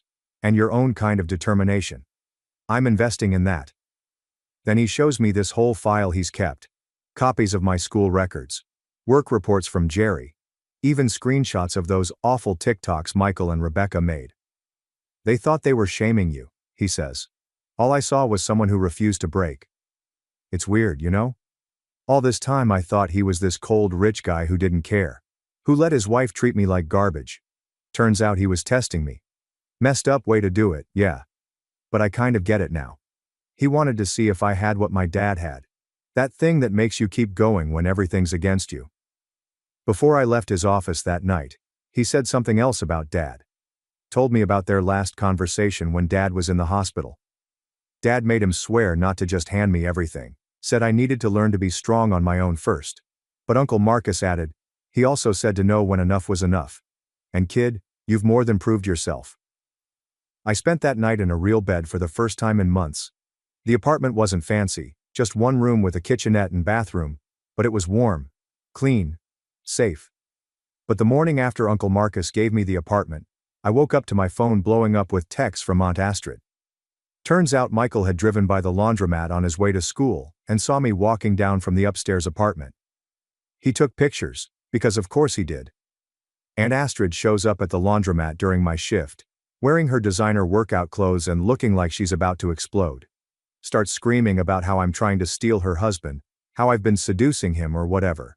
Like, yeah, Aunt Astrid, I totally seduced him by being homeless and fixing washing machines. Super sexy. The customers were all staring, and this one old lady who comes in every Wednesday to wash her cat's blankets actually started recording the whole thing on her phone. Aunt Astrid saying all this crazy stuff about how she always knew I was trouble, how I'm just like my mother, trying to take advantage of rich men. I'm just standing there with a mop in my hand, wearing my gross work uniform, thinking, is this really happening right now? Then Jerry comes out from the back room and tells Aunt Astrid she needs to leave before he calls the cops. She leaves, but not before telling me, this isn't over. That night, I heard Astrid and Uncle Marcus having this huge fight upstairs in his office. Their voices were muffled, but I could make out Aunt Astrid screaming about that girl, and how dare you. I felt so ashamed, like I'd ruined their marriage or something. Later Aunt Astrid slept at her friend's house that night. When I saw Uncle Marcus the next morning, he had dark circles under his eyes, and just gave me this tired nod. But the weird thing is that my mom suddenly started calling me, for the first time in months, acting all concerned. Honey, I'm hearing some disturbing things. Like she had any right to be concerned after abandoning me. I'm sure someone, probably Rebecca, sent her the rumors. Then she and Ralph show up at my apartment unannounced. Mom's wearing one of her new designer outfits. Her eyes scan my tiny studio apartment. Oh honey, she says.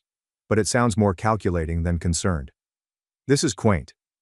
Ralph stays by the door like he's afraid poverty might be contagious. What are you doing here? I asked, not offering them a seat.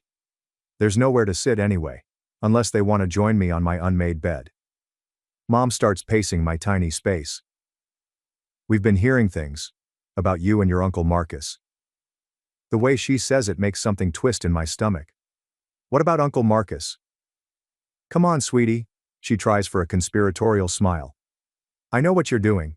It's clever, really. I would have never thought of it at your age. Thought of what? Getting close to Marcus like this. Working in his business, playing the poor abandoned niece. I'm sure he's promised you quite a bit. The realization hits me like a slap. You think I'm trying to get his money? Well, aren't you? Living in this place, working in that laundromat, spending all that time with him, it's obvious what you're doing. I laugh, and it comes out harsh. Obvious to who? You? The woman who shipped me off to Chicago and forgot about me? That's not fair. No, you know what's not fair. You disappeared when Dad died. You married Ralph. What, 10 months later? Send me to Aunt Astrid like I was some old furniture that didn't match your new decor. I was grieving, she says. But she's looking at her expensive watch, not at me. You were upgrading, I snapped back. Trading up for a fancier life with your real estate husband and your charity galas. And now what? You're worried I might get some of Uncle Marcus's money before you do? Ralph steps forward then, all fake authority. Now listen here, young lady. Your mother and I are concerned about your welfare. My welfare? The laugh bubbles up again, uglier this time. Where was this concern when Aunt Astrid was charging me rent at 15? When I was working 2 jobs and sleeping in my car? Mom waves her hand dismissively. Don't be dramatic. Astrid would never. Check my hospital records from when I got bronchitis sleeping in that car. Check the pay stubs from the gas station and the laundromat. Check the rent receipts Astrid made me keep. Oh wait, you can't. You were too busy posting pictures from your yacht parties to even answer my calls. That's ancient history, Mom says. But she's fidgeting with her wedding ring. Dad's wedding ring that she had upgraded with bigger diamonds. We're here to help now. Ralph has a friend who runs this wonderful boarding school in Switzerland. Now you want to help? My voice rises. Or did you just find out Uncle Marcus is teaching me about the business? Worried I might actually learn something? Get a piece of what you think should be yours? Mom's face changes then. Gets harder. Drops the concerned mother act completely. Marcus was your father's brother. Anything of his should go to me. His wife, ex-wife, I correct, who remarried less than a year after he died. I deserve, she starts, but I cut her off. You deserve it? Dad helped build this business. He and Uncle Marcus started with nothing, while you were busy planning charity galas with Ralph. I'm learning how to fix washing machines and manage books, and actually help people, just like Dad did. Your father was a teacher, she spits out. He played around with Marcus's business like it was some hobby. Get out. I point to the door. Go back to your perfect life with your perfect husband. Go plan another charity gala. Go archive some more family photos because they don't match your aesthetic. Just get out of my apartment.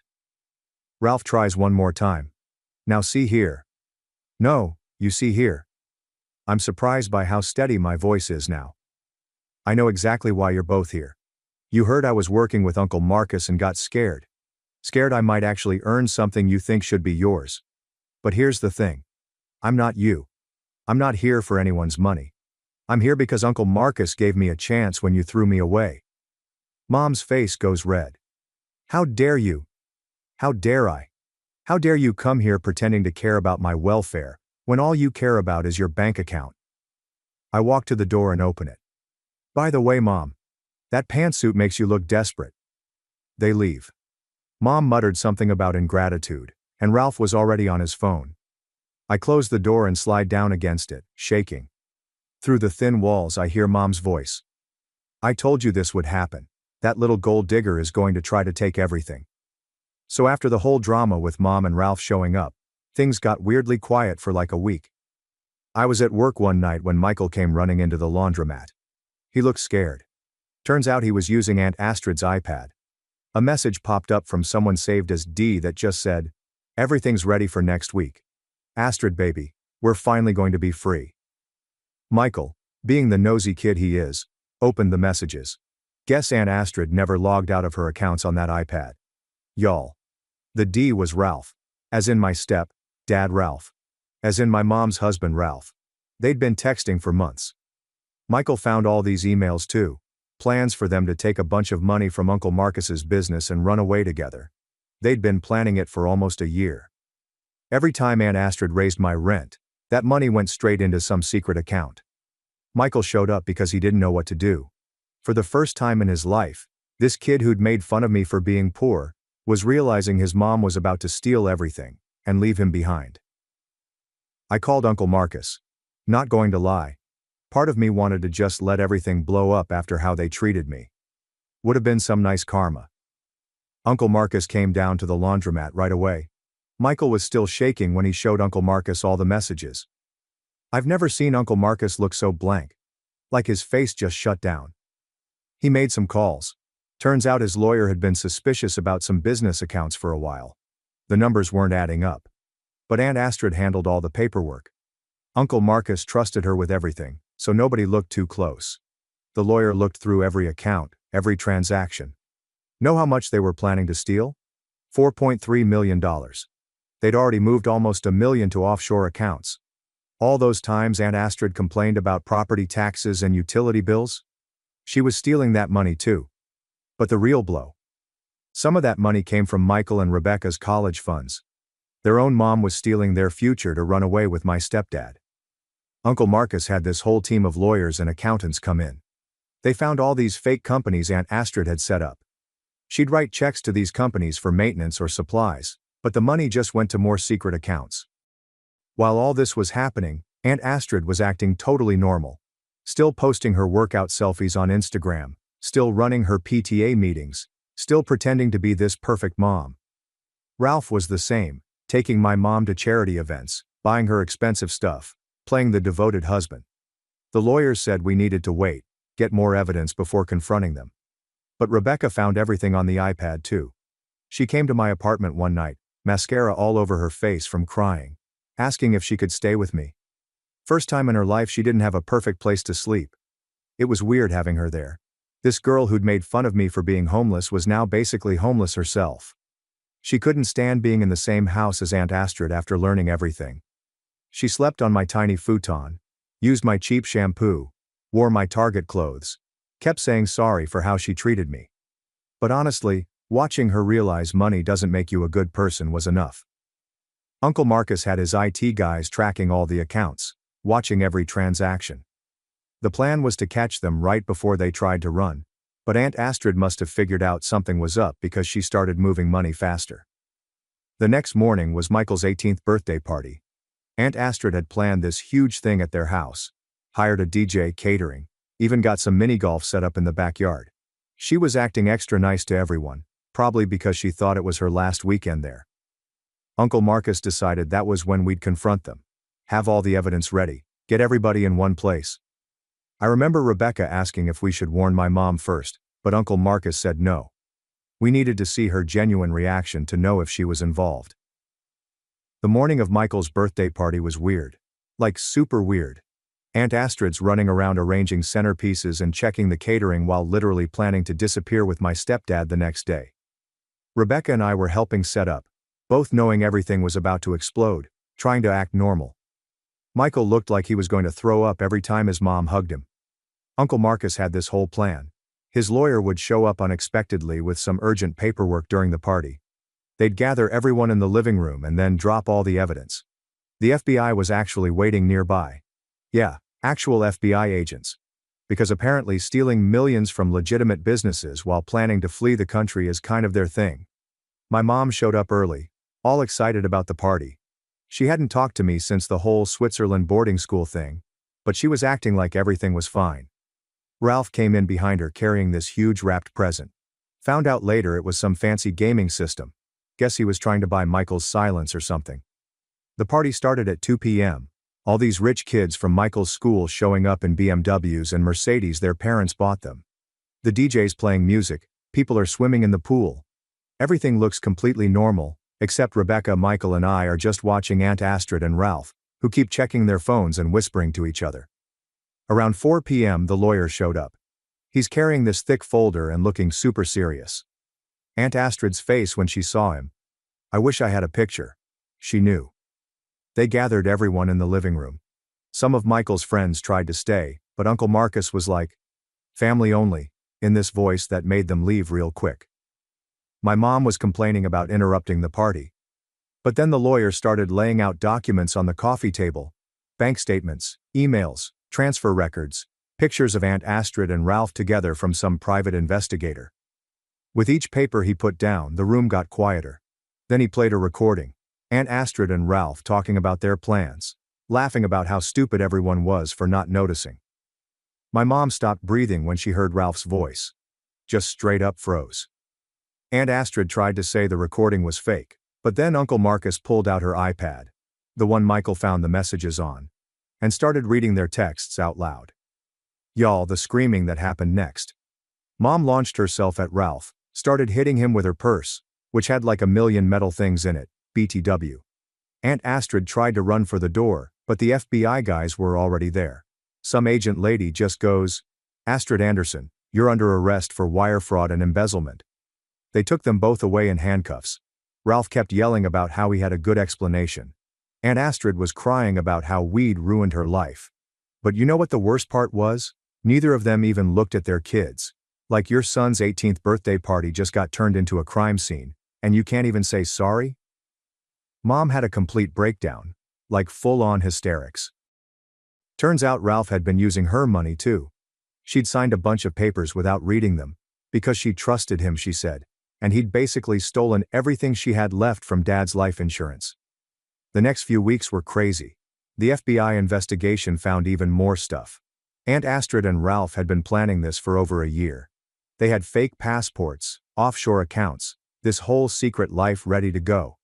They'd stolen from pretty much everyone, the business, the kids' college funds, even charity money from those fancy events they were always going to. While all this was happening, Uncle Marcus was watching how everyone handled it. Rebecca and Michael basically moved into my tiny apartment. We had this whole system. Michael slept on the futon, Rebecca shared my bed, and we all shared one bathroom. Which was interesting. They both got jobs at the laundromat. Rebecca's actually really good with customers when she's not being mean to them. And Michael? Kids have a talent for fixing machines. He figured out this problem with the industrial dryer that even the repair guy couldn't fix. Mom went to rehab. Not for drugs or anything, just to deal with everything. She'd been so focused on looking perfect, having the perfect rich life, that she'd ignored all the red flags about Ralph. Uncle Marcus really stepped up. He's been teaching us all about the business. Says he wants us, me, Rebecca, and Michael, to run it together someday. We each have different strengths. I'm good with numbers, like my dad was. Rebecca's great with people when she tries, and Michael's got this weird genius thing with machines. Last week we all went to visit Dad's grave. First time we'd been there together. Uncle Marcus told us more stories about him, about how he'd helped build this whole business while still being a teacher, because he believed in helping people. Aunt Astrid and Ralph are in jail now. Turns out stealing millions and planning to flee the country is kind of illegal. They're both trying to blame each other, which would be funny if it wasn't so sad. Michael and Rebecca still struggle with it. Like, imagine finding out your mom cared more about running away with someone else's husband than she did about you. But you know what's weird? We're actually better now. Like, all of us. Mom's dealing with her issues instead of hiding them behind designer sunglasses. Rebecca and Michael learned what it's like to actually work for things. I learned that sometimes letting people help you isn't a weakness. Sometimes I look around at my life now and can't believe how different everything is from a year ago. Like, I'm sitting here in the laundromat office. My office now. I manage the place. And it hits me. Although I lost my family, I'm doing much better now. TLDR. Found out aunt and stepdad were secret lovers planning to steal millions and run away. They got arrested at a birthday party. Mom had a breakdown, went to rehab. Cousins learned humility through laundry. And we all somehow became a real family. Also, Dad was playing 4D chess from beyond the grave. Thanks for watching and diving into this wild family drama with me. If you love Reddit family drama, don't forget to subscribe and turn on notifications so you never miss the next one. Mom rejected my daughter. On Christmas Eve, told she wasn't real family. Weeks later, the IRS raided her mansion. Now she's bankrupt, begging me back. My parents presented gifts to everyone but my kid. With tears in her eyes, she asked, "Grandma, do you hate me?" My mother smirked and remarked, "Gifts are reserved for children who deserve them. Your AER's child is a true family member." I simply responded, "I understand. We'll never speak again," and walked away. However, days later, my parents stood in front of me, crying.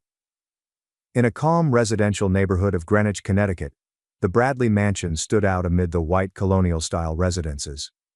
The well-kept front yard was brimming with seasonal flowers, and the stone road up to the entry oozed movie scene grandeur. This mansion, valued at $2,500,000, had served as the Bradley family's residence for more than 30 years. In that yard, a young girl was watering the flowers. Sophie Bennett, 8, was in second grade at St. Mary's Elementary School. Her kind, dark eyes and attentive demeanor allure her to the grown-ups around her. She was stopping by her grandparents' house after school, as she usually did. The neighbors observed with pleasure as the little girl cared for the garden day after day. "Sophie, thank you for watering the flowers for Grandma." Emma Bennett, Sophie's mother, spoke from the entrance. At 35, she was the director of research and development for a major pharmaceutical company. Despite her soft disposition, she retained inner strength and had adopted Sophie 8 years ago. She also took on the burden of paying her parents $3,000 monthly rent and medical insurance. Her relationship with her parents remained strained when she chose not to inherit the family real estate firm, but she did not regret her decision. "Mom, I made Grandpa's favorite cookies today. Mrs. Johnson taught me the recipe." Sophie proudly exhibited a paper bag containing the pleasant aroma of chocolate chip cookies. Cooking classes with her elderly neighbor had suddenly become her favorite activity. "Oh, very nice. Grandpa will be very thrilled." Emma's husband Michael stood next to her as she grinned.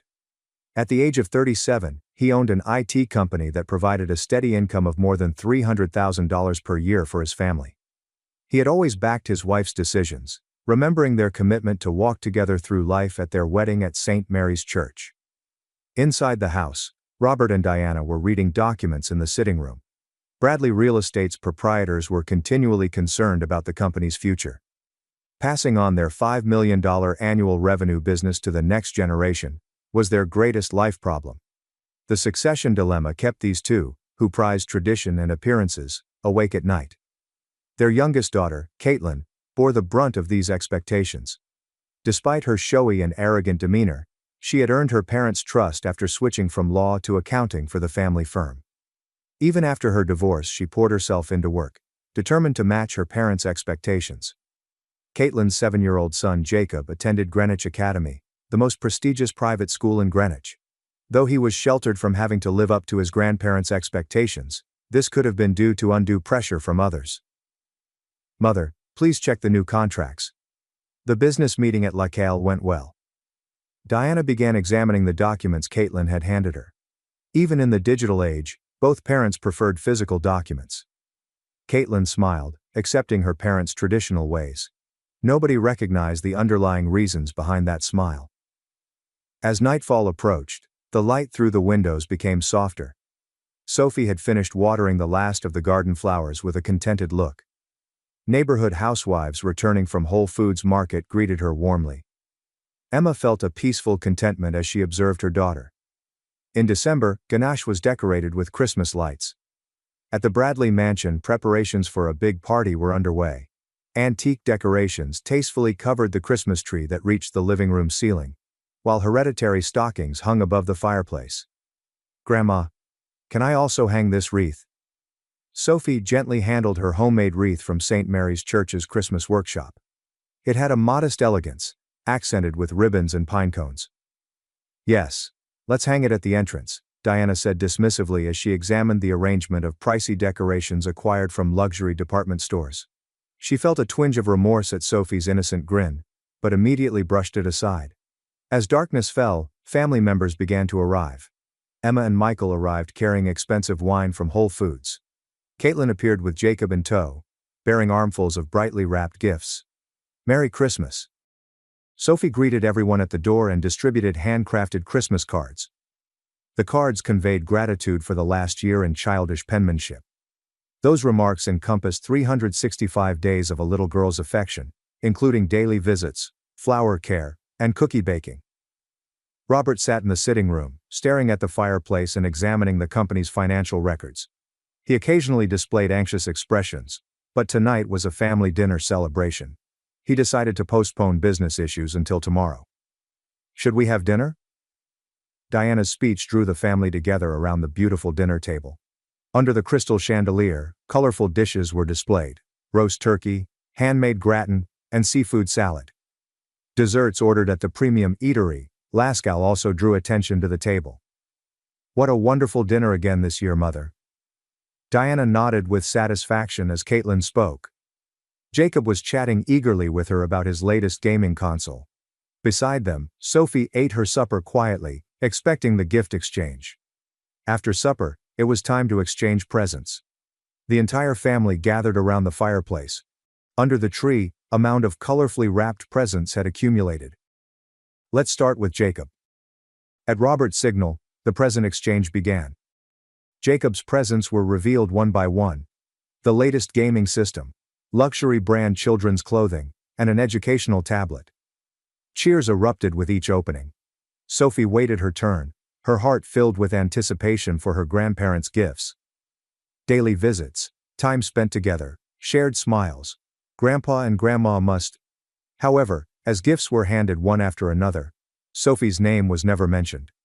The mood in the room became increasingly thick over time. Emma's visage stiffened, and Michael detected an uneasy atmosphere. "Grandma?"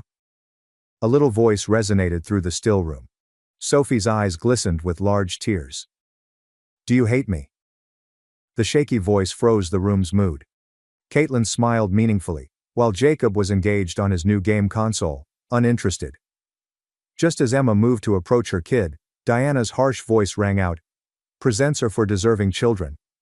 Diana continued, taking a sip of tea and smiling elegantly. "My sister's child is a real family after all." Those words cut through the room like ice knives. Emma's face became drained of blood. Michael clenched his hand tight. Only the clock's ticking signaled the deep silence. The fireplace flames flickered, creating spooky dancing shadows on the walls.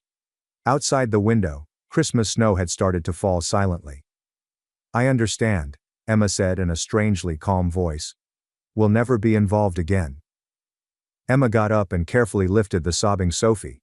Michael held his wife and daughter's shoulders as the three walked softly to the entrance. "Emma, please wait," Robert called out.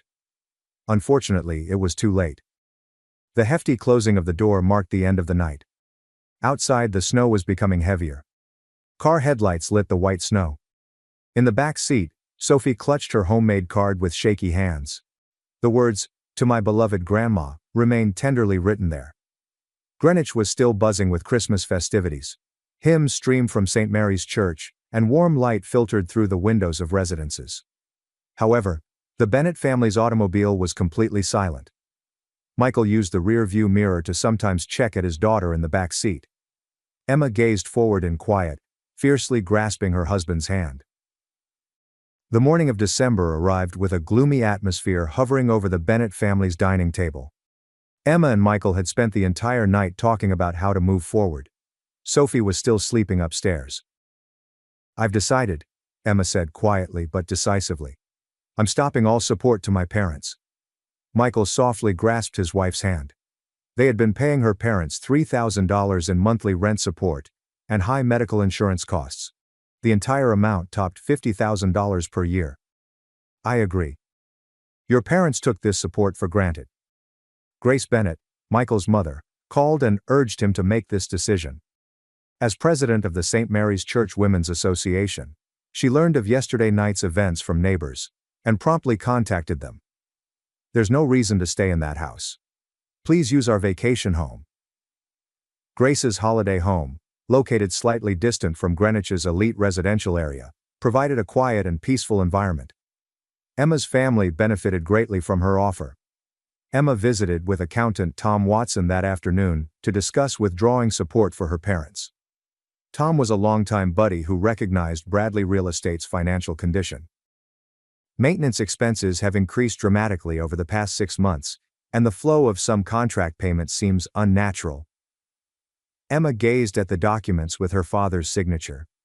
Knowing her father's careful temperament, something about the signature seemed odd. Meanwhile, Sophie naturally began to avoid visiting her grandparents' place. On her way home from St. Mary's Elementary School, she passed by their house, which she used to visit every day. The garden flowers faded gradually. As January arrived, the community was engulfed in bitter cold.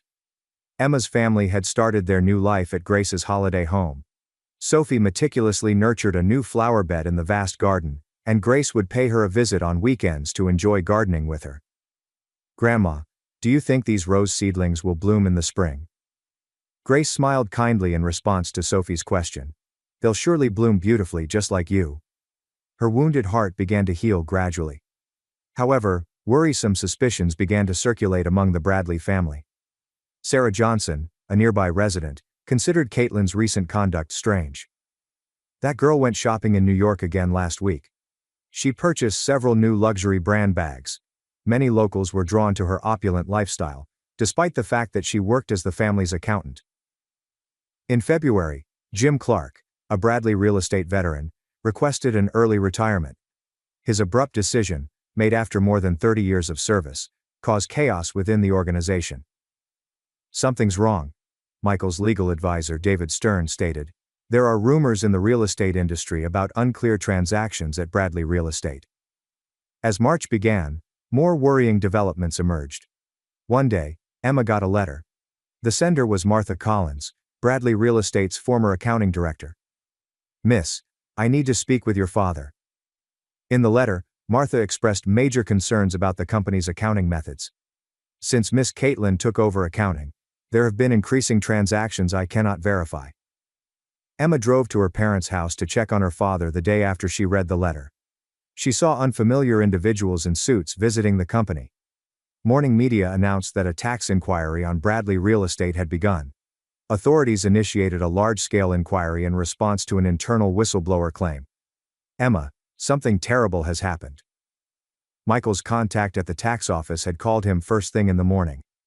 There's strong suspicion your sister has embezzled about $5 million over the past 3 years. That afternoon, Caitlin vanished from the firm. Mom. Caitlin left without saying anything. Emma held her breath after receiving Diana's panicked phone call.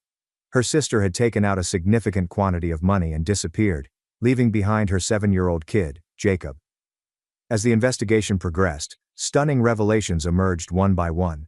Moving real estate contract payments to secret accounts, inflating maintenance charges and pocketing the difference, freely using corporate seals and bank books, by abusing her parents' confidence, and entirely managing internet banking by leveraging her elderly parents' digital illiteracy.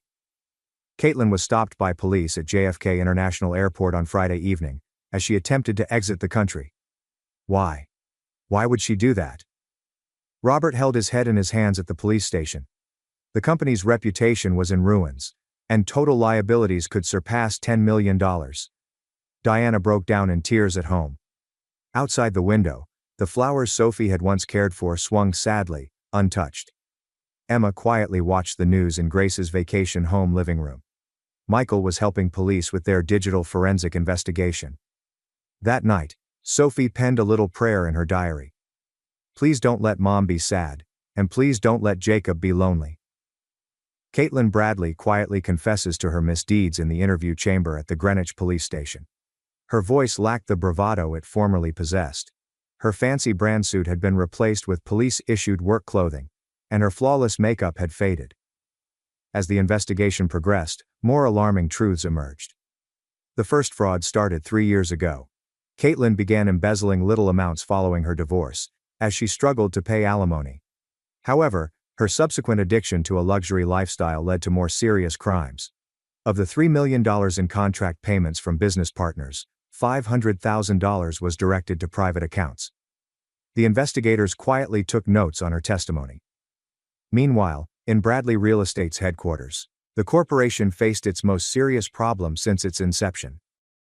At this rate, we'll have to let go of all properties, James Foster, designated as bankruptcy trustee, said sternly. Employees exchanged concerned looks. Amidst this, an unexpected development occurred. Mrs. Johnson, who lived close, turned in an album to the police. It was a collection of images depicting Sophie's regular activities. That child came to their house every day. The collection contains precisely dated images of Sophie maintaining her garden, baking cookies with her parents, and attending her grandparents to hospital visits. She never missed a day, regardless of the weather. Next, security camera footage was examined. There are records of visits for 367 days straight, without missing a single day. The police technician stated. Even on New Year's Eve, and when she had a fever from the flu, Sophie always went to her grandparents' house. The St. Mary's Church Women's Association also provided testimonials. Every Sunday after Mass, Sophie would pray for them, Pastor Michael O'Connor explained quietly. She would always say, "Please let Grandpa and Grandma stay healthy." It was like an angel's pure prayer. On the morning of April 20th, Robert and Diana went to Grace's holiday home. The two appeared more weary than ever before. Their pricey suits had been replaced by more modest casual clothes, and Diana's rings vanished. "Emma, we need to talk to you," Robert told his daughter through tears. "We made a terrible mistake." Diana continued with a shaky voice. "That child's, Sophie's, unconditional love. We trampled on it." The two began to speak openly about their enormous expectations for Caitlin, their fixation with bloodlines, their anxiety over the company's succession, and, most importantly, their folly in failing to recognize the genuine gem lying in front of their eyes. Diana sobbed. "She came every day, yet we just let ourselves be led by Caitlin's words." As Emma listened, complex feelings swirled in her chest, including rage, despair, and a weird sensation of liberty. At that point, little footsteps were heard upstairs. "Grandpa? Grandma?" Sophie descended the stairs, still wearing her school uniform.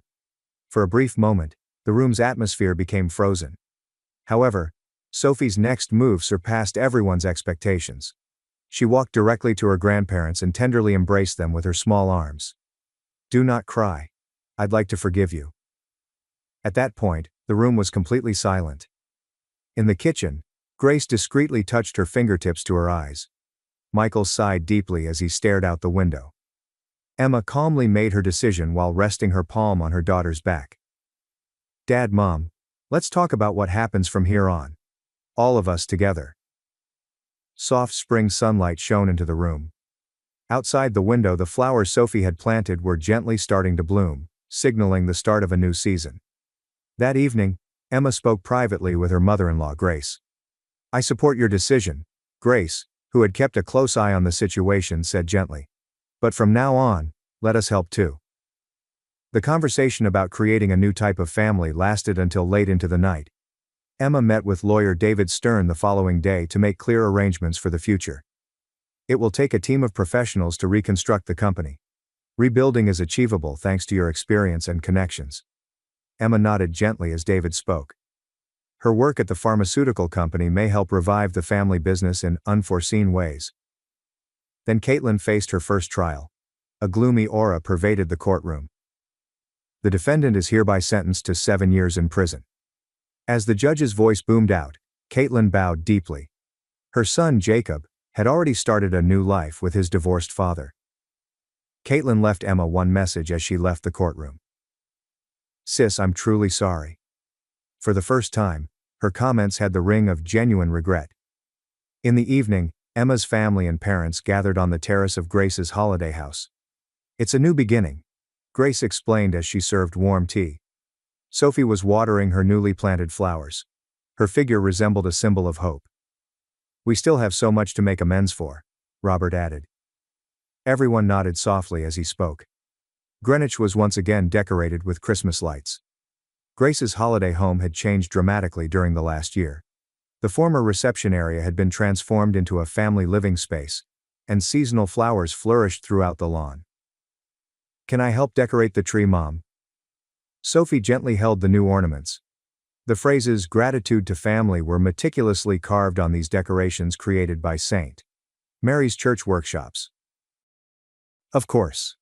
Let us decorate together before Grandma and Grandpa arrive."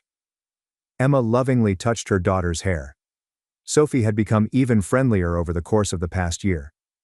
Meanwhile, Robert and Diana's life had shifted considerably. Their lavish lifestyle had faded after they were forced to relocate from their spacious estate in an upmarket neighborhood to a tiny apartment.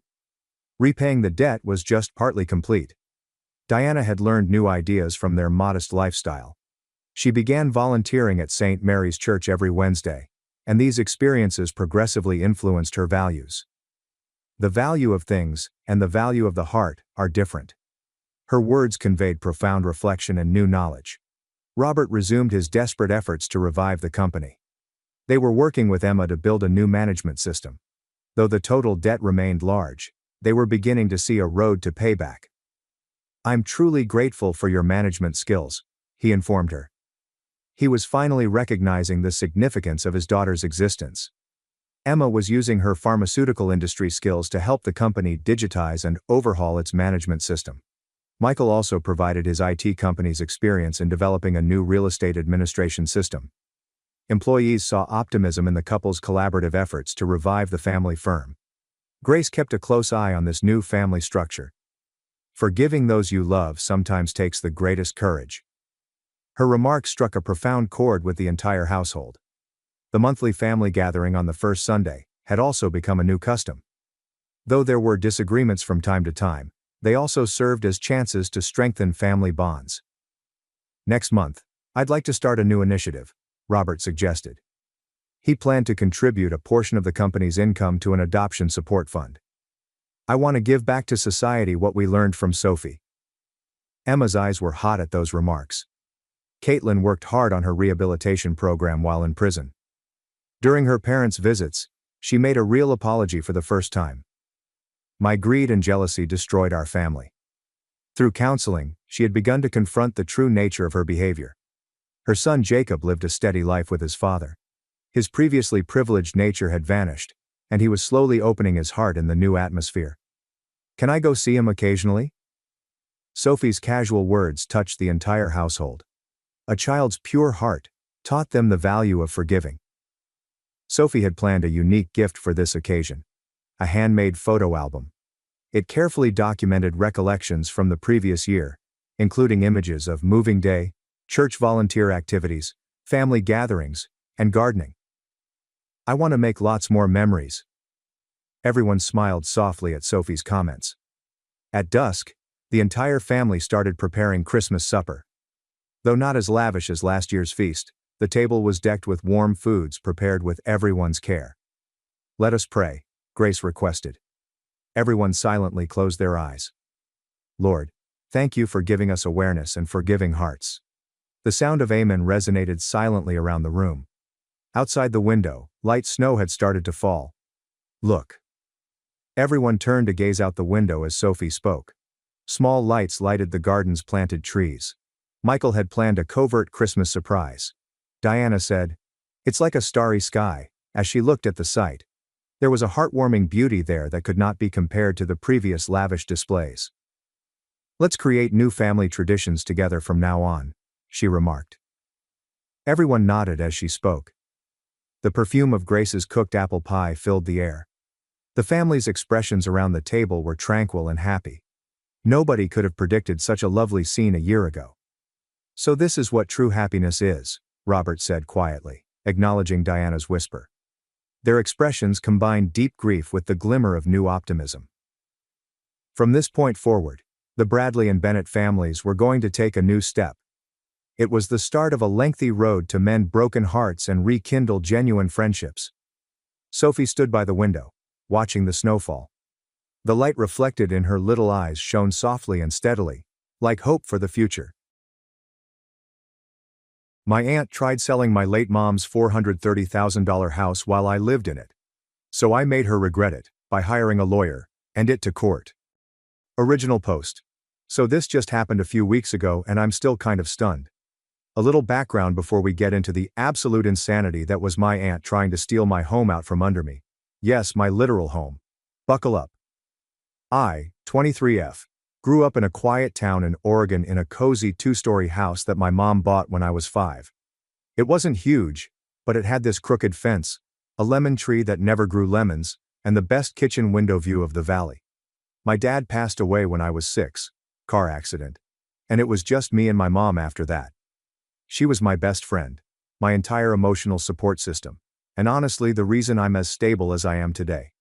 She passed away from cancer about a year and a half ago. Still hurts to say that out loud. But before she died, she made it crystal clear. This house would be mine. She had the will written up properly, notarized, filed. No questions. She even walked me through it when she first got sick. So no one tries anything stupid, she said. Well, someone tried something extremely stupid. Janice is my mom's older sister. If passive-aggressive narcissist were a profession, she'd be CEO. She always had this thing about being the oldest, like it gave her some divine right to run the show. My mom used to say, Janice lives in a world where everyone owes her rent. When my mom passed, Janice showed up at the funeral wearing sunglasses indoors, full black lace, and a dramatic story about how they were just starting to reconnect. Please. My mom hadn't spoken to her more than twice in the last 3 years. And both times were because Janice randomly showed up at her chemo appointments like some sad attempt at penance. Anyway, after the funeral, I moved back into the house. I'd been living in a campus apartment, but dropped out for a semester to handle estate stuff and breathe. It was quiet. Sad. But it was mine. I worked at a nearby bookstore, paid the bills, and maintained the garden the best I could. Slowly I started healing. Until Janice came back. 3 months ago I started getting weird mail. Letters addressed to current resident with things like, "We're interested in buying your property," or "Quick sale, no hassle." Stuff I assumed was just normal real estate spam. But then I got a packet from some place called Keller Cromwell Holdings, with my address listed as under negotiation. And stapled to the back? A goddamn signed agreement with Janice's name on it. She was trying to sell my house. I honestly thought it was a scam. I even called the number listed on the paperwork pretending to be a buyer. Some real estate assistant answered and said Janice was the point of contact, and that she had inherited the property through family transfer. Y'all. First saw. Read. I pulled out the will. The original one. It clearly says the house was left solely to me, with Janice explicitly excluded as a beneficiary due to a history of exploitative behavior. I'm not kidding. That's literally what it says. My mom was cold with the pen, so I did what every modern woman raised on Reddit and petty justice does. I called my mom's lawyer. He still remembered her and immediately scheduled a meeting. I brought everything. The mail, the signed agreement, the will. He read it, raised an eyebrow and said, "Oh. She's dumber than I thought." Turns out Janice had forged a family transfer claim using a fake addendum to the will, dated after my mom's death. Let me say that again. After my mom's death. This woman used a Word template, printed it on cheap legal paper, and tried to pass it off as a legitimate document. She even signed it as my mom, with a pen color that didn't match the original will ink, and using the wrong last name. My mom had legally changed it back to her maiden name after my dad died. Janice forgot that part. Instead of calling her out, I decided to wait. See, the house wasn't just emotionally mine, it was legally and publicly mine. The title transfer had been done. But Janice clearly hadn't bothered checking with the county clerk. She probably thought I was some grieving kid she could steamroll over and that the dumb niece wouldn't know how to respond. She had no idea I was preparing a legal trap. She showed up one Sunday morning with a man in khakis and a clipboard. She didn't even knock. I was on the porch, watering plants, and she just waltzed up like she owned the place. "Janice. We're just doing a quick walkthrough. Shouldn't take more than 10 minutes. Me. Excuse me? Janice, smiling like a psychopath. "Oh honey, don't worry, I'm negotiating a good deal. You'll get your share." Your share. In my house. The clipboard guy looked uncomfortable. Janice said you were a tenant." I handed him my ID and said, "I'm not a tenant, I'm the owner. And if you don't leave my property in the next 30 seconds, I'm calling the cops for trespassing." He left. Fast. Janice, though, stood her ground. "Janice. You're making a mistake, kid. Your mother would have wanted us to share the house. You don't even have the capacity to manage it." I said, "You're right. She would have wanted to share, with people who treated her with respect. That doesn't include you." She stormed off, muttering about legal action, and how this isn't over. 2 days later, I got served with a cease and desist letter from her lawyer cousin, who I later found out specializes in DUI cases in Nevada, LMAO. He claimed wrongful occupancy and demanded I vacate the home or face a civil suit. My lawyer laughed. We sent a certified letter back with the original will, property deed, and a reminder that filing fraudulent documents is a felony. He ghosted us after that. But I wasn't done. Update 1. My aunt tried to sell my house. So I didn't expect this story to blow up the way it did. Thank you to everyone who commented, messaged, and shared legal memes with me. You guys are the reason I didn't second-guess myself when I walked straight into full petty mode. Anyway, let's talk about what happened after Janice brought in her clipboard clown and tried to negotiate a good deal on my dead mom's house. Spoiler alert, things got wild. After the whole porch invasion, I realized I had an opportunity to go full lawful petty. I didn't just want to shut her down, I wanted it to sting. Like, cry in the car sting. So I went to the county records office, took a half day off work, wore my best "I'm the main character" hoodie, and printed out every single document related to the house. Original title transfer will with notarization stamp, the trust paperwork. And my personal favorite, the notice of intent to sell document. Janice filed with Keller Cromwell Holdings using a forged signature and an invalid claim of heirship. I brought them to my lawyer, who immediately said, "Oh, this is better than expected." Turns out filing forged real estate paperwork with the intention to profit from someone else's property? Yeah, that's fraud. Potentially a Class C felony in Oregon. Now Janice had been trying to sell the house quietly. The real estate firm was shady, but technically legit. So I wrote a little email. BCC'd every agent at the brokerage, included PDFs of all the legal documents, and a note that said, "Hi, it's come to my attention that a sale is being negotiated on my legally owned property without my consent. The woman you've been speaking to, Janice, redacted, has no legal claim to the home, and any transaction will be considered fraudulent. I've attached full proof of ownership and a scanned affidavit from my lawyer. If any further action is taken on this listing, I'll be pursuing criminal charges. Kindly, the actual owner." Within 24 hours, I got an apologetic email from the firm's legal team saying they had dropped Janice as a client. That wasn't even the best part. They sent her a formal cease and desist. I know. Never feed the trolls. But I needed to hit Janice where it hurt. And where does a 50-something passive-aggressive narcissist live emotionally? Facebook. She had already started spinning her version of events online. My niece is confused. My sister would have wanted us to share. Grieving kids shouldn't handle real estate. Blah blah victim narrative. So I took a screenshot of her post. Then I posted a comment thread beneath it with a screenshot of the title deed with my name, a copy of the will where my mom excluded her by name, and a simple caption that read, "Mom didn't want you near the house when she was alive. Why would she want you in it now? Y'all." It blew upper. Her post went from 38 likes to absolute silence. Her Wynant friends stopped commenting. Her MLM girlies untagged her from Boss Babe photos. And her Bible study group leader actually liked my comment. Turns out forged documents don't just magically disappear. My lawyer, shout out to Shelby the legal queen, had forwarded everything to the local district clerk's office. And someone there took it very seriously. Enter Investigator Cardenas. He called me personally, asked for the originals, said there were discrepancies that warranted escalation. I handed over the forged document Janice submitted, and he whistled when he saw the signature. Why? Because she misspelled my mom's middle name on her own fake will.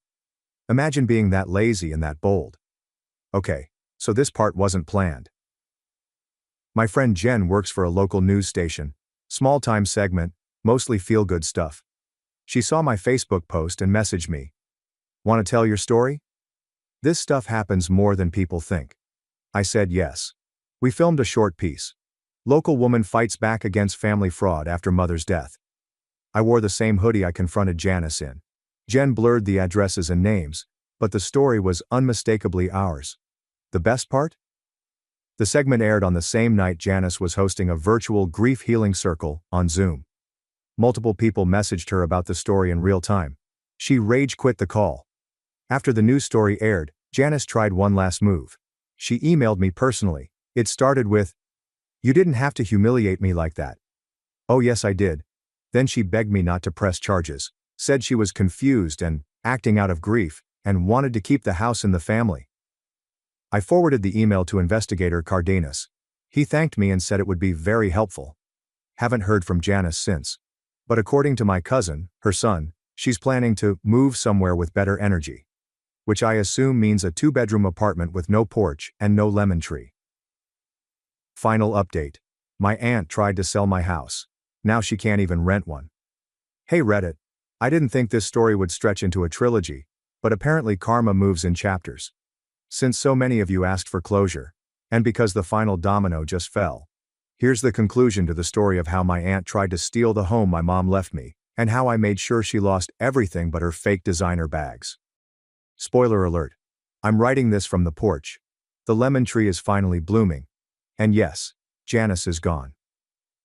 Roughly 3 weeks after I exposed Janice's forged documents and shut down her little family transfer fantasy, I got a call from Investigator Cardenas. He didn't sound like he was just following up.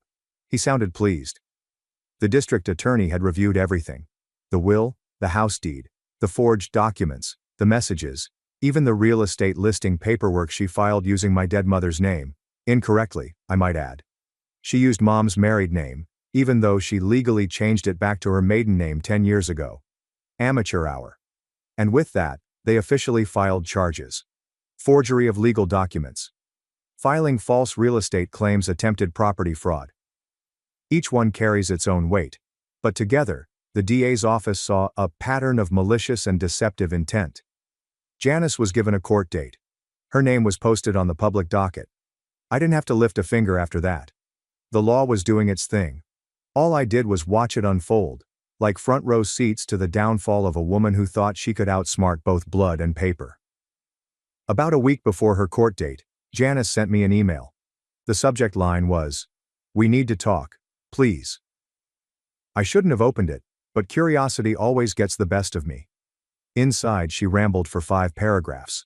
Started with, "You didn't have to humiliate me like this." Then spiraled into gaslighting. "I was just trying to keep the house and the family. You're too young to understand legacy. Your mother and I made peace before she died. You weren't there." Oh, but I was there. Every step of my mom's last months. Every appointment. Every chemo session. Every quiet moment she cried into my shoulder and said, "Please don't let her near this house when I'm gone." So no, Janice. You don't get to rewrite history. Not in my inbox. I didn't respond. I forwarded the email to Investigator Cardenas. He replied with a simple, "Thank you. This supports the timeline and demonstrates clear intent." Mic drop. Remember how I did that segment for a small local station? Turns out someone from Janice's wine club saw it. Word got around. Janice's MLM team started backing away. Her group chat got quiet. She was removed as the admin of her grief support Facebook page. And when she showed up to her women's prayer brunch, someone had swapped out her seat marker with one that said, Jezebel. My cousin, her son, told me she came home crying and threatened to sue the church for defamation. He reminded her that's not how church works. She then tried to move in with him and his wife. Lasted less than 48 hours. She complained about the lighting, demanded they let her use their Netflix, and told their 3-year-old not to touch her vintage purse, which is just a peeling Coach bag she got from a thrift shop. They dropped her off at a motel and blocked her number. After getting kicked out of her lake house, a friend's summer home she was squatting in for a year, Janice tried to float between acquaintances. But no one wanted to touch a woman facing charges for property fraud. She ended up renting a single room above a laundromat in a strip mall an hour outside town. I know this because she complained on her Facebook before deleting the whole account. She now shares a bathroom with 2 chain smokers and a guy named Todd who sells essential oils and bootleg DVDs. Not that I'm keeping tabs. I totally am. Peace. Glorious, uninterrupted peace. The porch is clean. The passive-aggressive sticky notes are gone. The scent of fake lavender candles has been replaced by fresh air and a single eucalyptus diffuser that I picked. I turned Janice's old guest room into a reading nook, painted it sage green, put in a comfy armchair, added shelves for all the books I've been meaning to read. Hung a neon sign that says, "This house belongs to me." And the best part? The attic.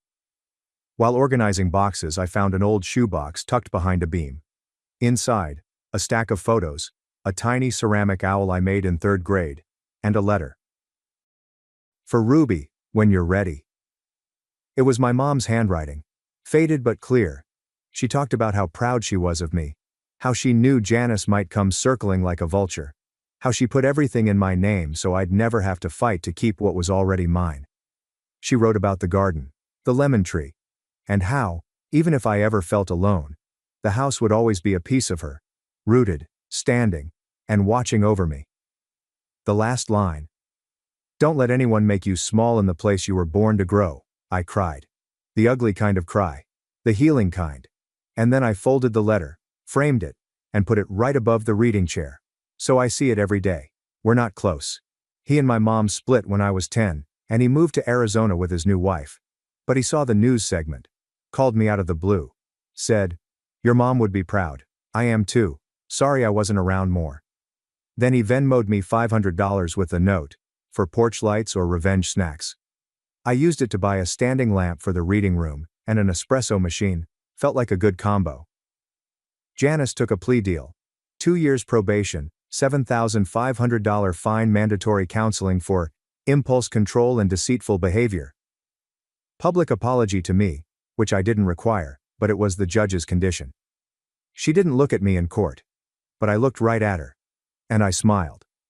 The lemon tree is blooming for the first time in 6 years. The porch feels bigger. The house feels warmer. And I feel lighter. No more pretending. No more walking on eggshells. Just peace, books, coffee, and the quiet strength of a girl who stood her ground and kept the ground under her feet. If you're going through something similar, please know, you are not powerless. Paper trails, truth, and a calm sense of self go a long way. And if you're lucky, Reddit will have your back too. Thanks for following the saga. I've got a life to live now, in my house. And Janice. Well, last I heard, she's selling fake crystals on Etsy under the name Healing Empress 43. So, I think we both ended up exactly where we belong. Thanks for watching and being part of the drama. Don't forget to subscribe and hit the bell so you never miss a wild news story. Parents' favored sister ignored my achievements. They never said we're proud of you. Now they're watching another man proudly calls me his son. Original post. I, 29 male, grew up in a house where I was useful, but never loved. That might sound melodramatic to some, but it's the truth. I wasn't the kid who got hugs for scraped knees or gold stars on the fridge. I was the kid who got asked why the dishwasher wasn't unloaded yet. From the age of 10, I became less of a child, and more of a default housekeeper. I cooked dinner at least 3 times a week. I was folding laundry before I hit middle school. Scrubbing baseboards, mowing lawns, doing grocery runs. These were just assumed to be mine. No allowance. No thanks. No acknowledgement. Meanwhile, my younger sister Ellie, 26 female, lived in a different reality. She was their miracle baby, born after a long battle with infertility. I was the oops that happened 3 years before they were ready. Ellie never had chores. She never got in trouble. She got new clothes, expensive lessons, constant praise. I got sighs and side eyes. If Ellie cried, my mom dropped everything to comfort her. If I cried, my dad told me to man up. If Ellie failed a test, she was having a tough week. If I got anything less than an A, I was told I was throwing away my future. The rules were just different for us. By high school, the imbalance was painful. Ellie had a packed schedule, cheer, dance, weekend getaways with friends. I had responsibilities. Whenever I asked for something, a night off, a chance to hang with friends, even to join a robotics club, I was told, that doesn't help the family. When I got accepted into a good engineering program out of state, I was so excited. It was a small school, but it felt like freedom. My dad shut it down instantly. He refused to co-sign the loan, said I needed to face reality, that if I wanted to go, I'd need to figure it out alone. So I did. I took out what loans I could.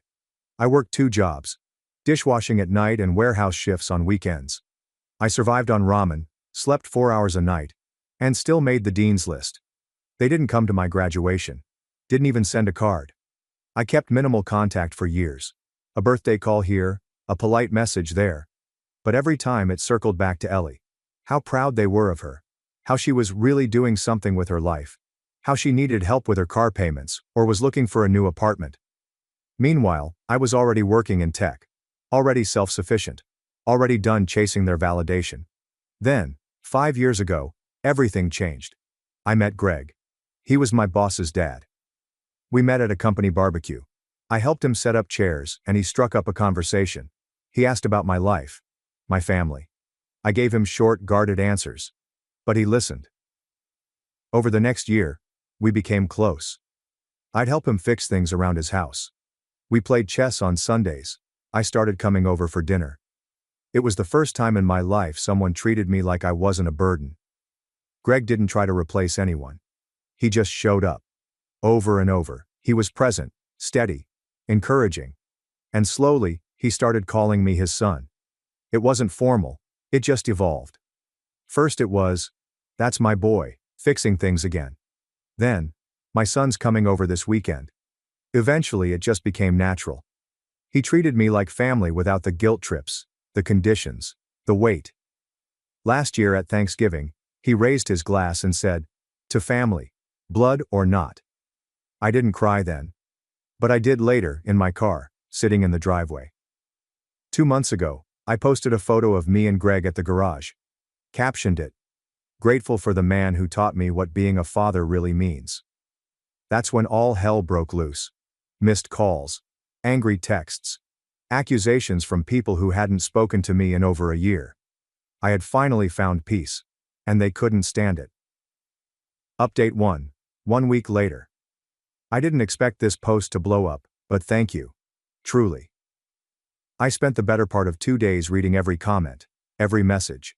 Some of them made me laugh. Others made me cry. But the overwhelming support helped me stop second-guessing myself for the first time in a long time. So, here's what's happened since I posted. Yes, my parents saw it. I didn't tag them, didn't name names, but I guess someone sent it their way. Maybe a mutual on Facebook, maybe Ellie. I don't know, and at this point, I don't really care.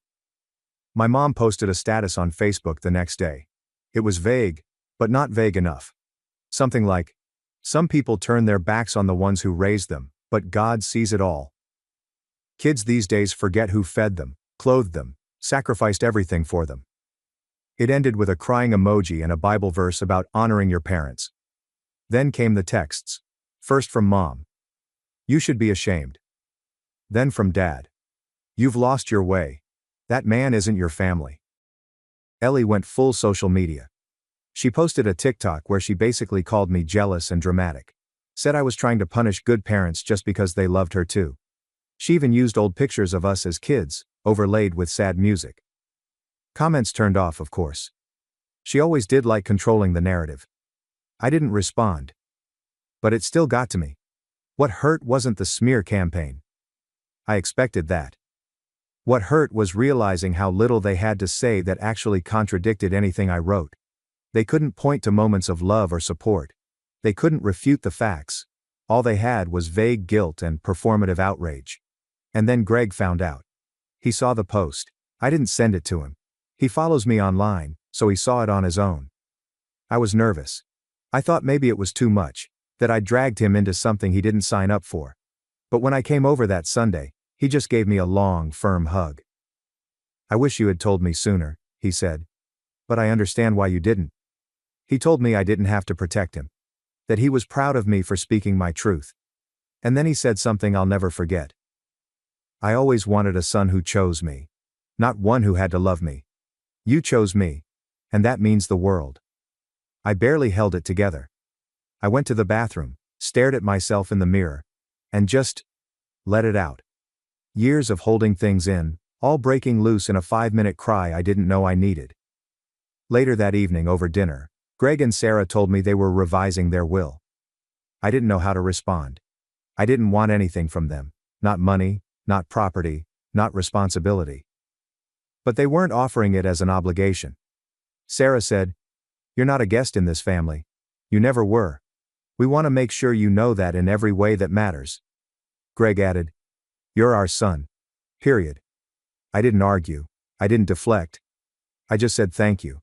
And I meant it more than I've meant anything in my life. Since then, I've started to feel something I didn't realize was possible. Security.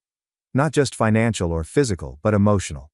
Knowing I have people who love me for who I am, not who they want me to be. I used to wonder if I was broken, because I never felt safe at home. Now I know I was never the problem. Thank you again to everyone who read, shared, or commented. You gave me the courage to keep going. More updates soon. For now, I'm just trying to breathe a little easier. Update 2. 2 months later. I wasn't going to post again. I thought I'd moved on. I'd gone no contact. I was building a life. I was healing. But toxic people don't like being ignored. A couple of weeks ago, I was in the middle of a client call, when our receptionist messaged me. She said there was an older couple in the lobby asking for me. They looked angry, but when she asked who they were, they softened and said, "We're his parents. We're here to make amends." I felt the blood drain from my face. I walked to the front quietly and saw them. My mom in a dramatic scarf, and my dad with a plastic sign in his hand that read in thick Sharpie, "We forgive you, come home." I asked security to remove them. Gently, kindly, but firmly. They protested. Loudly. Said they were there out of love. Said they just wanted 5 minutes. My dad tried to guilt the front desk staff. Told them they raised me, that they had every right to see their son. It was humiliating. And not for me, it was a performance. The kind they're good at. Public martyrdom. They eventually left. When I got home that night, there was a long email from Ellie. Subject line. You'll regret this. She said I was ungrateful. Said our parents were doing the best they could. Said I was being cold. That I'd break their hearts if something happened, and I hadn't made peace. And then she said something that struck me. You're going to regret this when they're gone. It was meant as a threat disguised as concern. But I didn't take it that way. I sat with that sentence for a while. Turned it over in my head. And I realized something. I won't regret it. I'm not the one who broke anything. I was a kid who asked to be seen. Who asked to be treated with love. They were the ones who turned that down. Over and over. I didn't cut ties out of cruelty. I cut ties to stop the bleeding. And Greg? He's been my rock through all of it. He didn't ask questions. He didn't tell me how to feel. He just showed up with takeout and said, "You okay?" He told me something that stuck. You don't owe anyone a front row seat to your healing just because they claim they bought the ticket. I've never felt more empowered. I didn't respond to Ellie's email. I didn't respond to the 10 follow-ups she sent after that. I let the silence speak for me. A few days ago, Greg and I were at a local coffee shop when a distant cousin I hadn't seen in years spotted us. She came over, looked awkward, and asked if I'd be coming home for Christmas. I smiled and said, "I am home." Ellie went full social media. She posted a TikTok where she basically called me jealous and dramatic. Said I was trying to punish good parents just because they loved her too. She even used old pictures of us as kids, overlaid with sad music. Comments turned off, of course. She always did like controlling the narrative. I didn't respond. But it still got to me. What hurt wasn't the smear campaign. I expected that. What hurt was realizing how little they had to say that actually contradicted anything I wrote. They couldn't point to moments of love or support. They couldn't refute the facts. All they had was vague guilt and performative outrage. And then Greg found out. He saw the post. I didn't send it to him. He follows me online, so he saw it on his own. I was nervous. I thought maybe it was too much, that I dragged him into something he didn't sign up for. But when I came over that Sunday, he just gave me a long, firm hug. "I wish you had told me sooner," he said. "But I understand why you didn't." He told me I didn't have to protect him. That he was proud of me for speaking my truth. And then he said something I'll never forget. "I always wanted a son who chose me. Not one who had to love me. You chose me. And that means the world." I barely held it together. I went to the bathroom, stared at myself in the mirror, and just let it out. Years of holding things in, all breaking loose in a 5-minute cry I didn't know I needed. Later that evening over dinner, Greg and Sarah told me they were revising their will. I didn't know how to respond. I didn't want anything from them. Not money, not property, not responsibility. But they weren't offering it as an obligation. Sarah said, "You're not a guest in this family. You never were. We want to make sure you know that in every way that matters." Greg added, "You're our son. Period." I didn't argue. I didn't deflect. I just said thank you. And I meant it more than I've meant anything in my life. Since then, I've started to feel something I didn't realize was possible. Security. Not just financial or physical, but emotional. Knowing I have people who love me for who I am, not who they want me to be. I used to wonder if I was broken, because I never felt safe at home. Now I know I was never the problem. Thank you again to everyone who read, shared, or commented. You gave me the courage to keep going. More updates soon. For now, I'm just trying to breathe a little easier. Update 2. 2 months later. I wasn't going to post again. I thought I'd moved on. I'd gone no contact. I was building a life. I was healing. But toxic people don't like being ignored. A couple of weeks ago, I was in the middle of a client call, when our receptionist messaged me. She said there was an older couple in the lobby asking for me. They looked angry, but when she asked who they were, they softened and said, "We're his parents. We're here to make amends." I felt the blood drain from my face. I walked to the front quietly and saw them.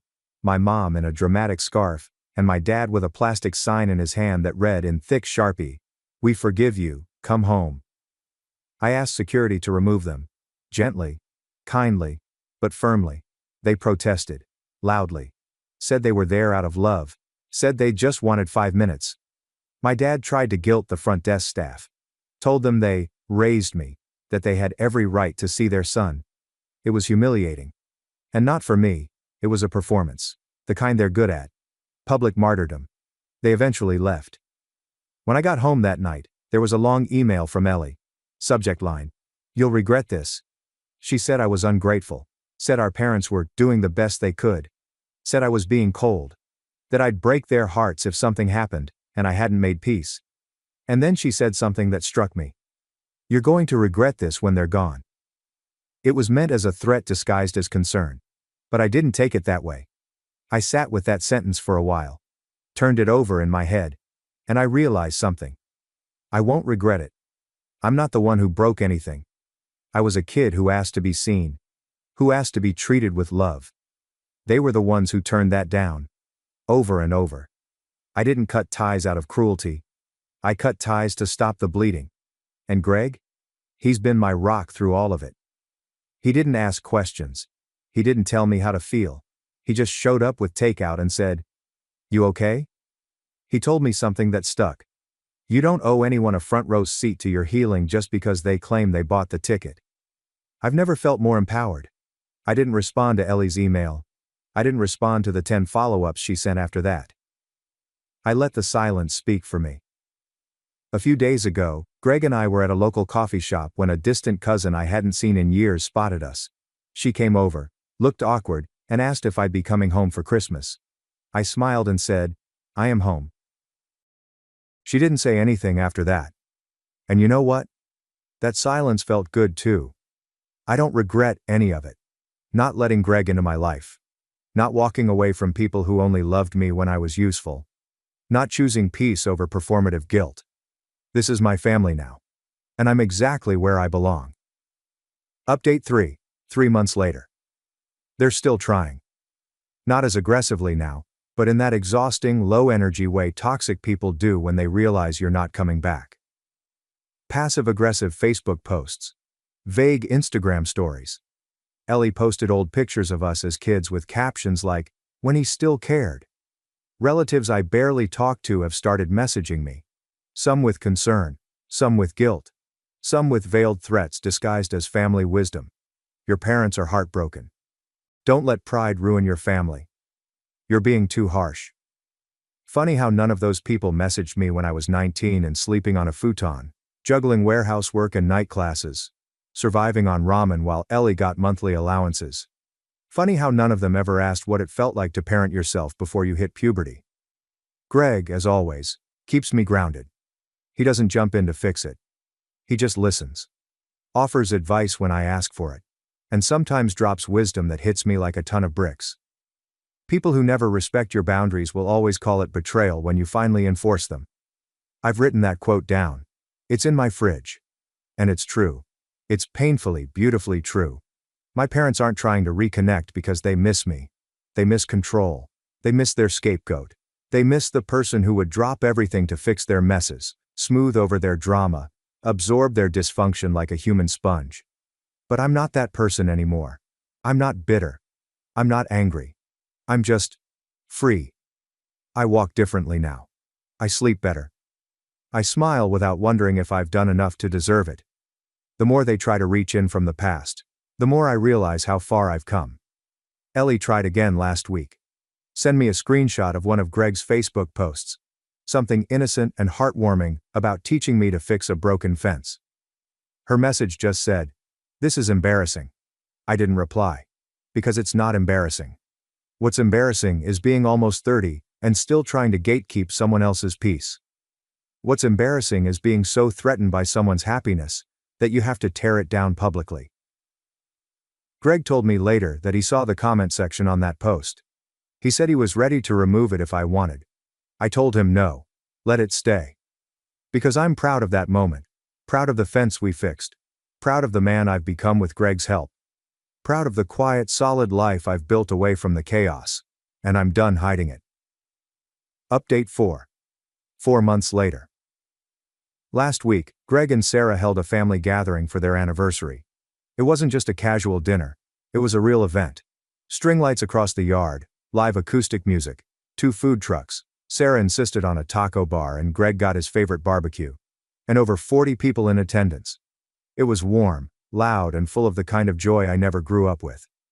It felt like something out of a life I used to think belonged to other people. Around 7 p.m., Greg clinked his glass and announced to everyone that he wanted me to say a few words. I froze for a second. Public speaking still rattles me.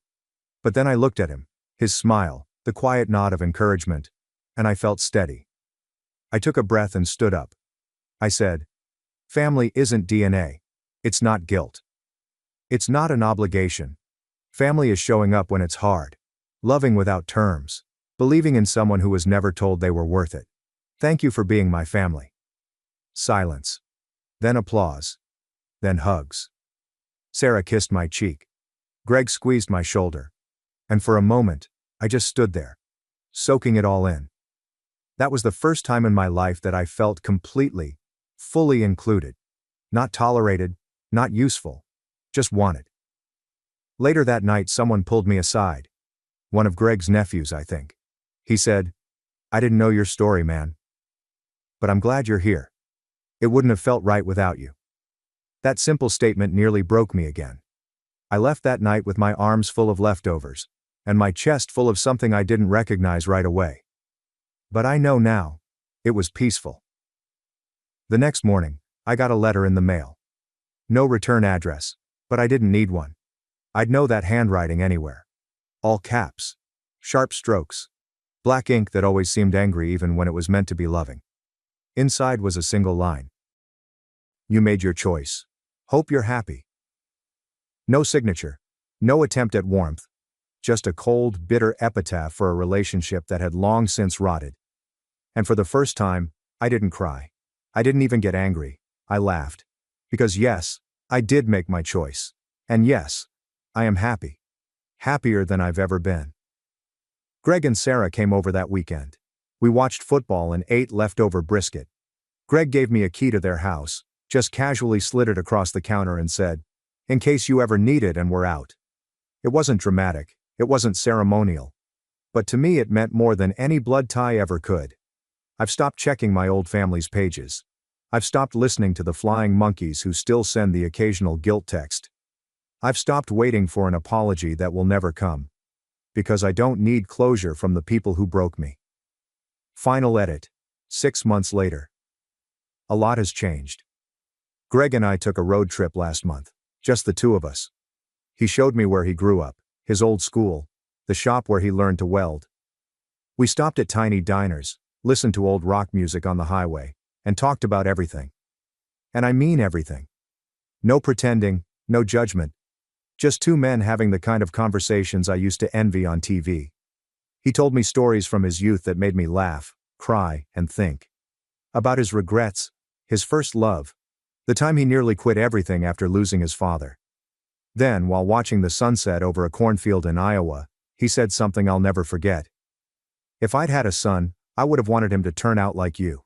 No question." I couldn't speak for a full minute. I just nodded and blinked hard. Because sometimes silence says more than words. When we got home, Sarah had framed a photo of the two of us from the trip. We're standing next to a rusted old water tower, wind in our hair. Both smiling with that easy kind of peace that only comes when you stop running from the past. Meanwhile, from the toxic side of my old life, I've started hearing things. My parents apparently are in damage control mode. They've stopped being as public with their jabs. My dad told someone at a church gathering that, not all wounds heal in time, especially when the child refuses to pick up the phone. My mom, I'm told, still tells anyone who'll listen that I was easily led astray. The thing is, they haven't changed. Not even a little. I used to think they might. That maybe, just maybe, if I distanced myself, they'd reflect. Feel the absence. Realize what they did. That they'd reach out with a real apology. But no. They didn't grow. They just shifted tactics. Played victim louder. Got quieter in their cruelty. More sophisticated in their manipulation. It doesn't work on me anymore. Ellie did try one last Hail Mary. A long rambling email. 8 paragraphs of forgiveness, revisionist history, and veiled guilt. She said she wanted us to be together for Christmas. Said, like old times, twice. Said, our parents miss you 3 times. I didn't reply. I didn't even get angry. Because here's the thing about people who confuse obligation with love. The only way to win is to stop playing. I spent the holidays with Greg and Sarah. They gave me socks, a new set of tools, homemade cookies. I gave them a framed photo of the 3 of us from Thanksgiving. We sat by the fire, watched old movies, and made hot chocolate. Not once did I have to earn my seat at the table. That's what love feels like. I've stopped checking my family's social media. I've muted the relatives who still think blood is everything. I've stopped explaining myself to people who were never interested in hearing the truth. Some days I look back and feel a strange mix of sadness and pride. Sadness for the kid I was, who kept trying to be good enough. Pride for the man I became, who realized he didn't have to be. I'm not healed, but I am healing. And if you're reading this, and you've been made to feel like love is a transaction, let me say this clearly. You don't owe your parents access to your life just because they share your DNA. You owe yourself safety. You owe yourself peace. You owe yourself the right to walk away. Choose peace. Choose healing. Choose your own damn table, then fill it with people who actually want you there. That's what I did. And I've never looked back. Thanks for watching and diving into this wild family drama with me. If you love Reddit family drama, don't forget to subscribe and turn on notifications so you never miss the next one.